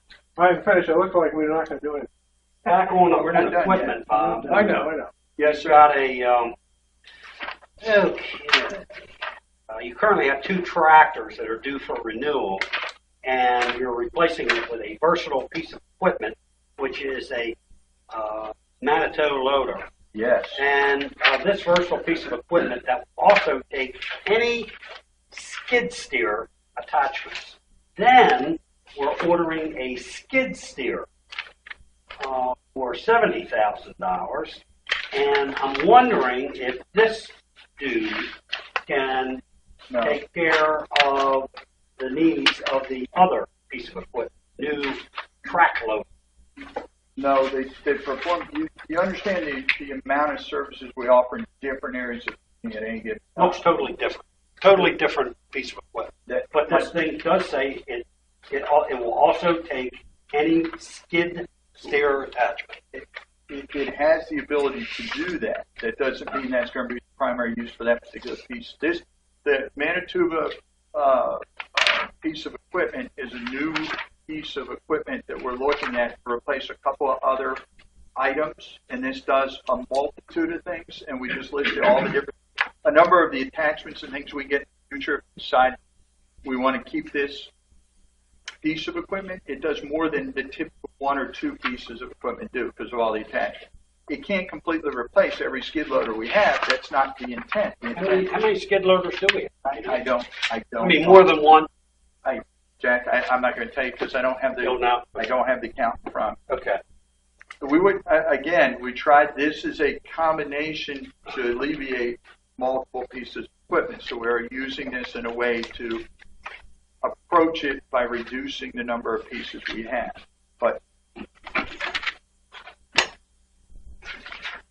yes, Mr. Stevens. Yeah, I'm looking at the $550,000 coming out of this reserve. Do we have something that the board, in their leisure, look at a roads replacement or pavement plan that tells us where we are, what's going to be worked on this year? No, but we have a plan of what. But keep in mind, it's based on we do an evaluation of our roads annually. We know the conditions of the roads, and then we rate them every year. And then they're rated in worst condition to best condition. And then whatever money we have for that particular year that we're going to do the work, we accomplish we start with the worst condition and work our way backwards. So, and that's based on asphalt pricing. There's a number of factors, obviously, that go into how much paving you're able to do at any specific time. I can certainly show you the book of the evaluations we do every year, so you can see what's done with our roads. Yeah, I'd like to see that. I'd like to look. You know what? It's a question. That's fine. I mean, you can see. I haven't seen those people, and I don't know how long they're not doing anything. It's a question. No, you can't. I was trying to answer specific. Yeah. We don't have a plan to say we're going to do exactly these roads this year. We can tell you which ones were the worst ones and which ones we approach from there, but we evaluate it every year, and that list changes a little bit based on conditions. Now, the $550,000 that comes out of the roads reserve. Yes. And that includes labor. It includes, when you say labor, what does it include? The paving, the entire, whatever the process is to pave X amount of roads. We put it out for bid. That's the asphalt. And the work to do it. We don't do it. We bid it out. Okay, so your contract. This is contract. Yes, sir. We're estimating. Yeah. Well, the 550. Keep in mind, it's not estimate. We're using the number based on casino monies currently in there, and what we'll be getting this year. And a combination gets us to that number. We accumulate the reserves, and then we spend them for the roads. Okay, so we'll hit this again when we get back into the reserves. On page 1, 600 roads, bridges, 48,000. That 550 in addition to 48 that's already budgeted. I'm sorry, page 1. Page 1, 600 roads, bridges, repairs. This is work we do. This is independent of replacement. So we go and do road work, patches, and we do a number of things we do to maintain our roads. hot or cold patches if a road's work's been done, and it had utility work's been done, and or we're getting complaints and they haven't been back to fix it. We have to fix it. Roadside trimmings involved in there. Anything around the roads that we do is in that number. That's independent of road paving, separate process. It's the stuff we do around the roadways. Now, do you have, I mean, I would be able to, looking at this information you have, be able to tell how much roads we're getting repaved for our $550,000. Well, you all approved the final, yes, you will, but we don't know until we bid it out. And then when the contractors bid, they do per square or per linear foot, and here's what it's going to be, and then I bring it to you all for final approval to go with the contractor and what their price per foot is. And yeah, okay. Where the paving's where the payment's going to But, be. the estimate has to be based on something like that you got. Yes. The 550. Right. No, that's good. The 550 is what's accumulated in revenue to support the road reserves. That's The casino money. Yeah, I understand. So we I just understand. that number we put in is based on how much is accumulated over a 2-year period, and then we go and do a contract to do that much road. Whatever that gets us in that second year, that's what we do. So we don't remember this budget stream for that. We have a separate source of funding, and that's casino. Okay, so now. And we get better pricing for doing more at once. So instead of doing it every year at 200 or 225, we wait 2 years, more roads at one swipe. So to be clear, okay, I think I am here, but just to restate it, we are not, other than the casino, we are not putting any for We are not. No. Okay. There's nothing. And Small. Yeah. And again, since every years, we should have a pretty rough idea about what percentage for our 70 miles of road getting done. I mean, I'm looking. You can calculate it. I can show you what's been done. I don't do that calculation. It's how much, whatever the 550 in this particular year will buy us, based on current pricing, asphalt pricing, whatever the bids are. We do as much as possible to get at that 550. But if I neediest roads first. Oh yeah, the ones in worst condition first. Absolutely. If I look at the last 2 years cycles, I can get what was done then, find out how many roads were done then, and I can make an estimate for how many roads are going to be done here. Yeah, I mean, you could get an estimate per mile. I'm talking about what are we? I'm wondering how many times you go through this cycle. Every 2 years. I know.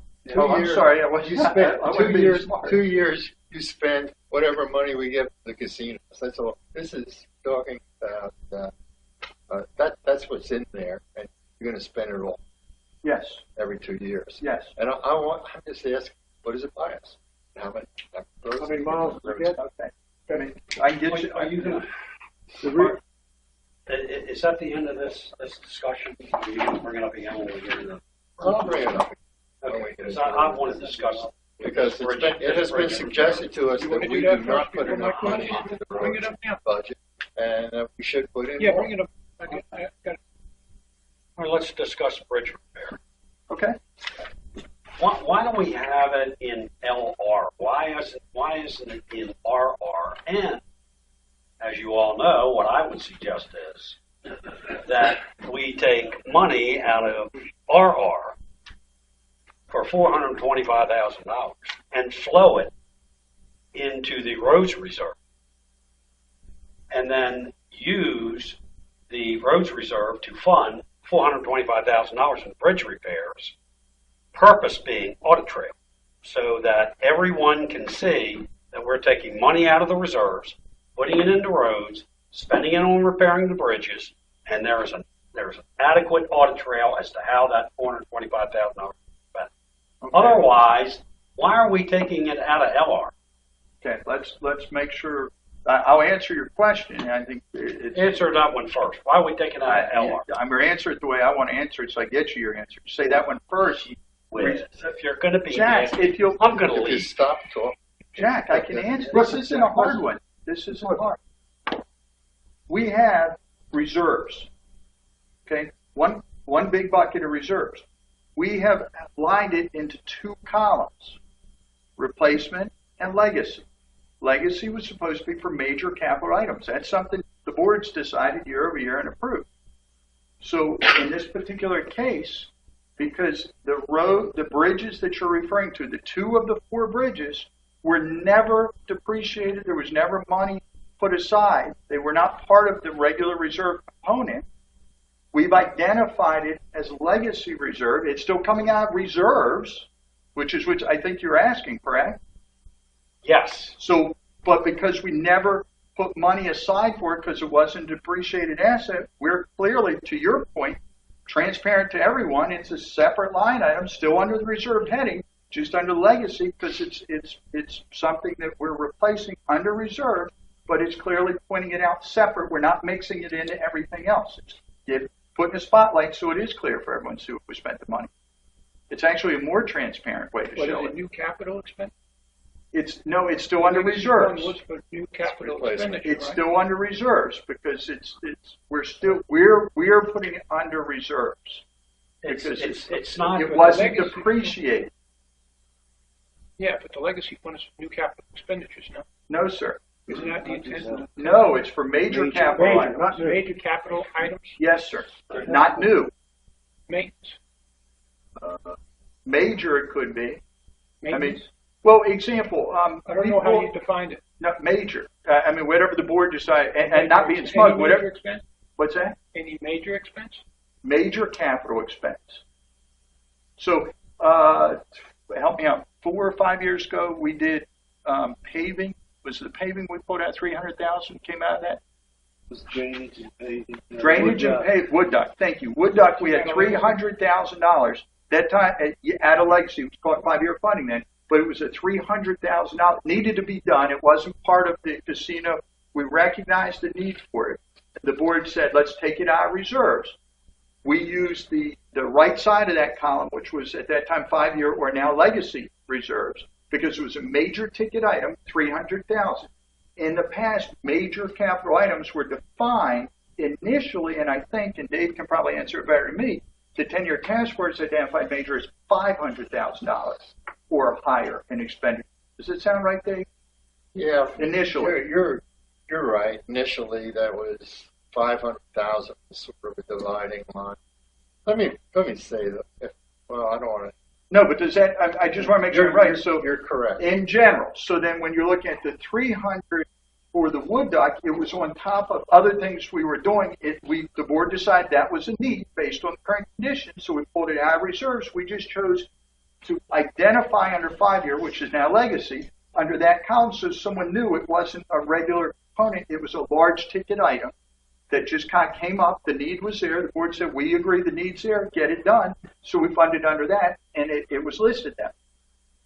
In this particular case, with the bridges, the same. They were never depreciated from the original turnover. Remember, we have 4 bridges.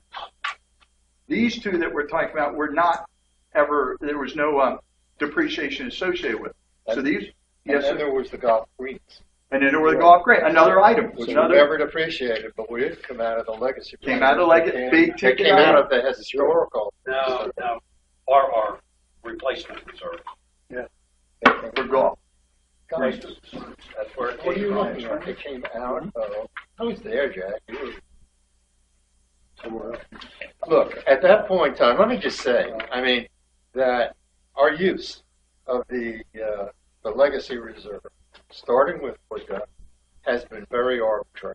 I'm not saying there wasn't good rationale for spending money, but it was never defined, and you'll never find a written definition of what fits into that, what fits into something else. That's a fact. That's true. Second thing is that the depreciation schedule. We as a board, and it was decided around the time of vigilance, because I protested very loudly that we would take money out of historic reserves, which never were for items that never was depreciated. And we argued at the time, and I think we even held a vote, that in fact it didn't matter. Historical reserve, even though it was funded from our arts depreciation schedule, you could expend the money for any replacement asset. Any replacement asset. There was only one column in FO3, replacement capital assets. That's all there was. So we made up this other thing. And the real reason we did it is because we realized that the component method that Art does, the depreciation method, never got you to the point where you replace a community center or a facility. Right. It required some additional amount of money. And that's a very pertinent point right now, because when you get this reserve study back, I think my impression was that you left the Budget and Finance Committee with somehow or another, this was going to show us, the way to what we had to do with a country or beach club. But it doesn't. It really just tells you about the components in it. I don't think I ever said Okay, my impression. I was supposed to say, if that's the impression, My I apologize. my impression was that that's what they done. But I'm just here to say that that's not going to happen. I mean, I think you know that. I agree. I didn't say that. So I'm sure here's the point. My point is very much that never defined as a legacy reserve or the 5-year planning reserve or said that this is the cutoff point or that's the cutoff point. And moreover, we can expend money and have expended money out of the historical reserve that it never appeared on Art's depreciation schedule. I guess I'm And not if sure you want my final point, it's that this is the time that we should eliminate those 2 separate columns and make one column for replacement reserve. That doesn't mean that we don't have to put additional money in beyond what Art's schedule tells us. But on the other hand, we should stop treating them as separate things because it serves no useful purpose and it's good. Yeah, but I don't think that's a budget question for me, but I'll give you a rational argument, not today, completely on the opposite side, because I completely disagree with the approach of, by dividing them, it provides more transparency of what we're doing for items that major ticket items. And again, Dave's 100% right. There have been things pulled out of there. There was no clear line. That's why I started to tell you before time. 500 was kind of talked about amount, and then we did 300 on there. So it's really up to the board, because he's right. Reserves are reserves, wherever you pull it. Tracking it into 2 columns actually adds more transparency. It doesn't cloud them. It actually keeps them clearly separated. So you as a member, me as a member, anyone as a member can see, hey, a big ticket item came up. Here's the funding solution specifically tied to that type of item. It doesn't co-mingle. Even though they're all under the same bucket, totally agree. It just allows a little more highlighting so you clearly identify some major ticket items or major things that we made decisions on. That's all it does. He's 100% right on all the others, but I think having it separated from a financial background, to me, makes sense because it adds more light to it. It allows you to look back 3 years ago and go, what was in that legacy, or 5 years at the time? Oh, that's when. That's how I could pull out the wood duck. I just remember that big ticket. Had it been commingled, I would have had to rethink with 1,500 other items. So I can pull big ticket out of my head. That's all. And I'm not saying it's wrong. I just say I think the purpose is to clearly put light on it. So back to the original question, the 425 for the bridges, we didn't appreciate money for it. It's a big ticket item, and the board certainly can make the decision to pull it out of reserves, whichever way. Reserves is a bucket. We're recommending legacy reserve because it's not a depreciated item that's been accumulated over the years. So it highlights it. Well, that's the only reason LR. As you can see, Bob, I mean, of course I know this. This is one of the things that I think we need to discuss in more detail. Absolutely. In this, because I think, and it gets into a lot. It also gets into the issue of how much we're putting into the legacy reserve. And, I am of belief that we do need an additional funding above and beyond the money that Art's putting into his work. I'm not going to call it just a replacement reserve. And I believe we have to determine what that can be based upon what we know to do it. And that's not an easy issue. And by the way, in what I see right now, it will have a major budget impact. Well, here's what I would respectfully say. I don't know that it would have a major impact this year, because we're going to get that document hopefully by the end of the month. The goal is to get that. Now, remember, 50-page document for one item, for the other, the other is probably going to 200. I don't know what the numbers are. These are big documents. Right? How much? 200. So a lot of elements. But the reserve site, that's going to spark your point, and this hasn't been resolved. This will not be resolved in a meeting or two. This will be a philosophical decision as an organization. Just put it in one bucket, put it in two, pros and cons to both. But I don't know that that's going to impact this year's budget, with the exception of the legacy funding component. I agree with that. The reserve study will probably not be viewable in time to impact this year's budget. And as far as I'm concerned, you can put them in a closet and say, don't open on the first time. Don't open until these. Don't open until July 4th. Right? Don't open until St. Patrick's Day. That'd be. However, yes, what I would contest is, and I do, will contest the amount of money that we're putting into the total amount of money that we're putting into the place of reserve, principally based upon the amount of plan that you have your plan put into the legacy reserve. I believe that amount is significant and will have a correct budget in a big budget. And when we get to reserves, we're going to talk about that. Right? And so I'm just going ahead because Tom's saying, well, are we really going to change? Is there any major change? Yeah, but we can have that discussion tomorrow. And I believe I be persuasive enough and reasonable enough that the majority of the board will go, okay, that makes sense for this year, and let's regroup next year. Look, reserve study. Look, when we get to it, we'll respectfully. I believe that you can be persuasive enough such that the majority of the board will say that too. I don't know. Maybe not. We'll see. We'll have a good discussion. Maybe not. We'll have a good discussion on that tomorrow. So, back. The lady, we've discussed only 9 votes, which is okay. All right, so 16, 17. All right, so I can move quick. Did I answer your question on this? Did I answer your question? No, you made my point on what the made my point. I'm glad. When you start talking about it was easy to find that expenditure. Yes. Because we had set it aside and took it out of the LR. Yep. Okay. Yes, sir. That's exactly my point in taking that money out of the reserves, out of replacement reserves, flowing it into the roads fund, and utilizing the roads fund to maintenance these bridges. I understand. Exactly my point. I understand. Okay, well then we'll do it. No, I disagree, but I understand your perspective. There's one thing to say, another thing to do it. Yeah, that's a reserve. That'll be tomorrow. You were close. Jacobs won my argument. You're beautiful. Beautifully done. Almost convinced me. Yes, ma'am. These are much less significant questions.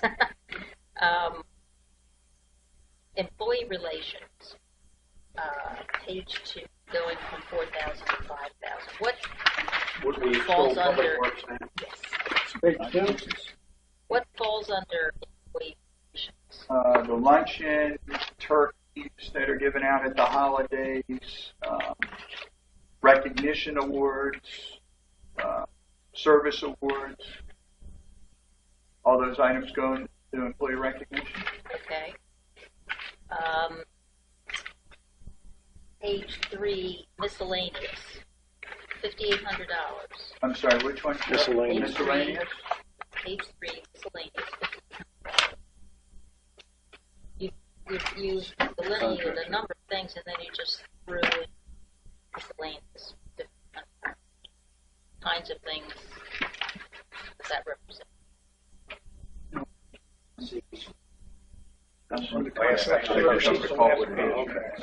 You recall what that is? No, the last item.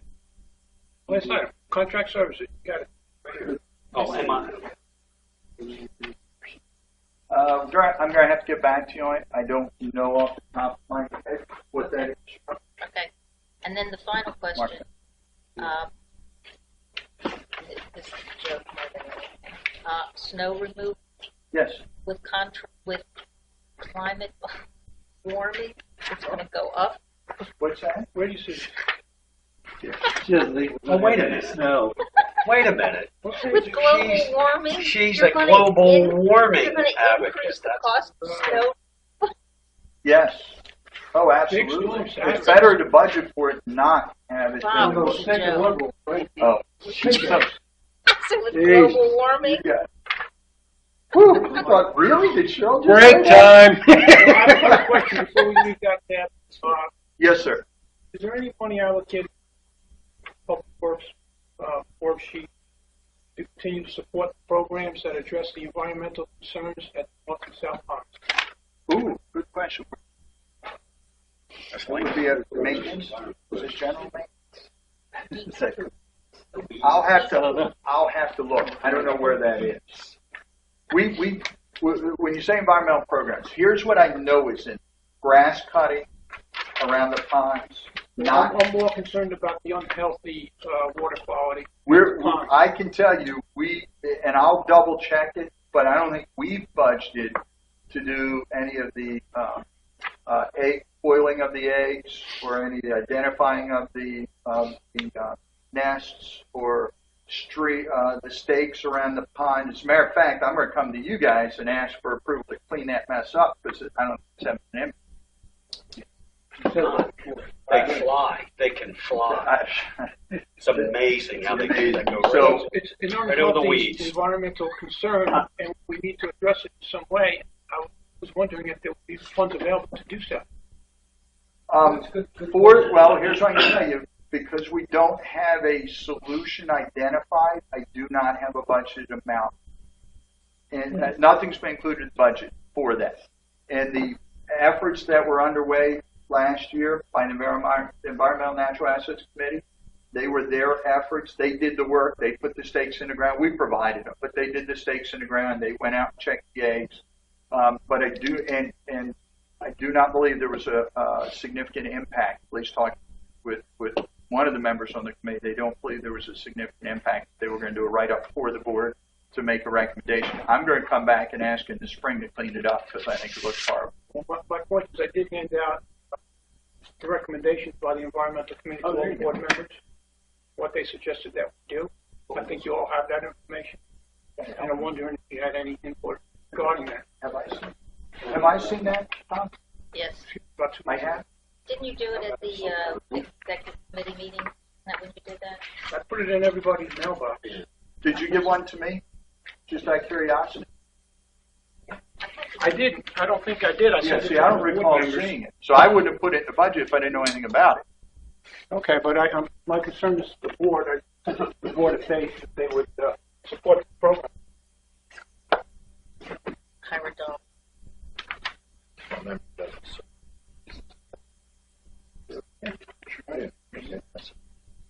I remember reading.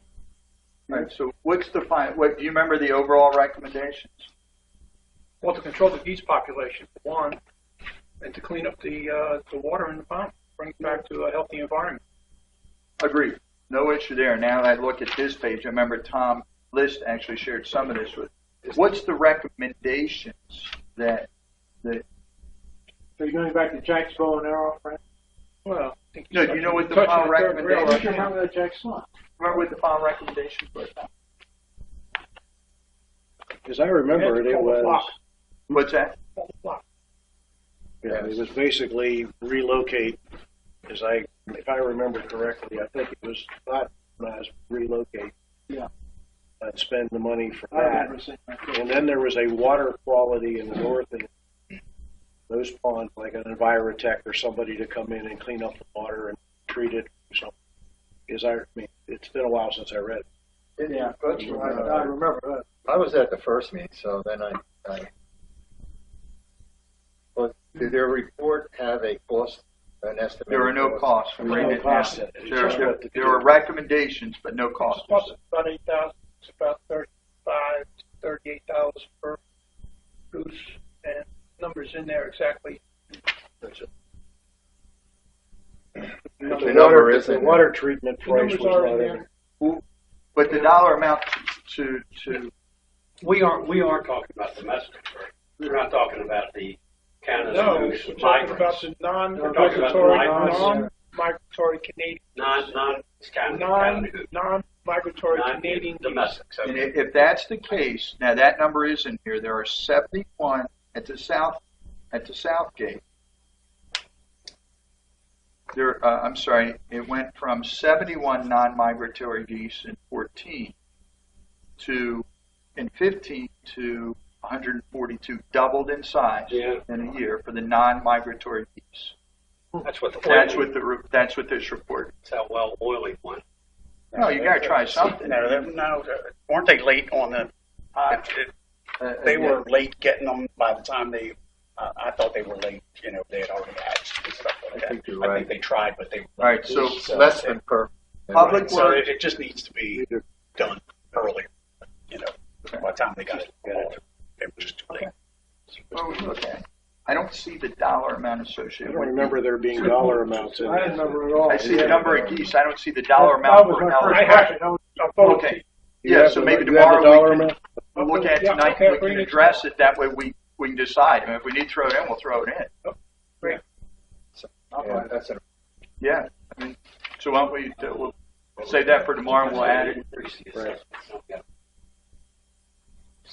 Why do you have to find offset? Maybe you just think cost of business. There's some, I could find one how video. about we leave some leaves down? Yeah. Leave a couple more leaves down. All right, can we take a 5-minute break? Okay, buddy. I figure it out.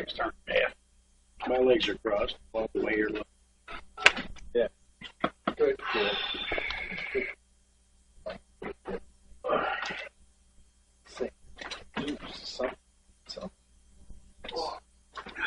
Well, so much for your committee meeting, etc.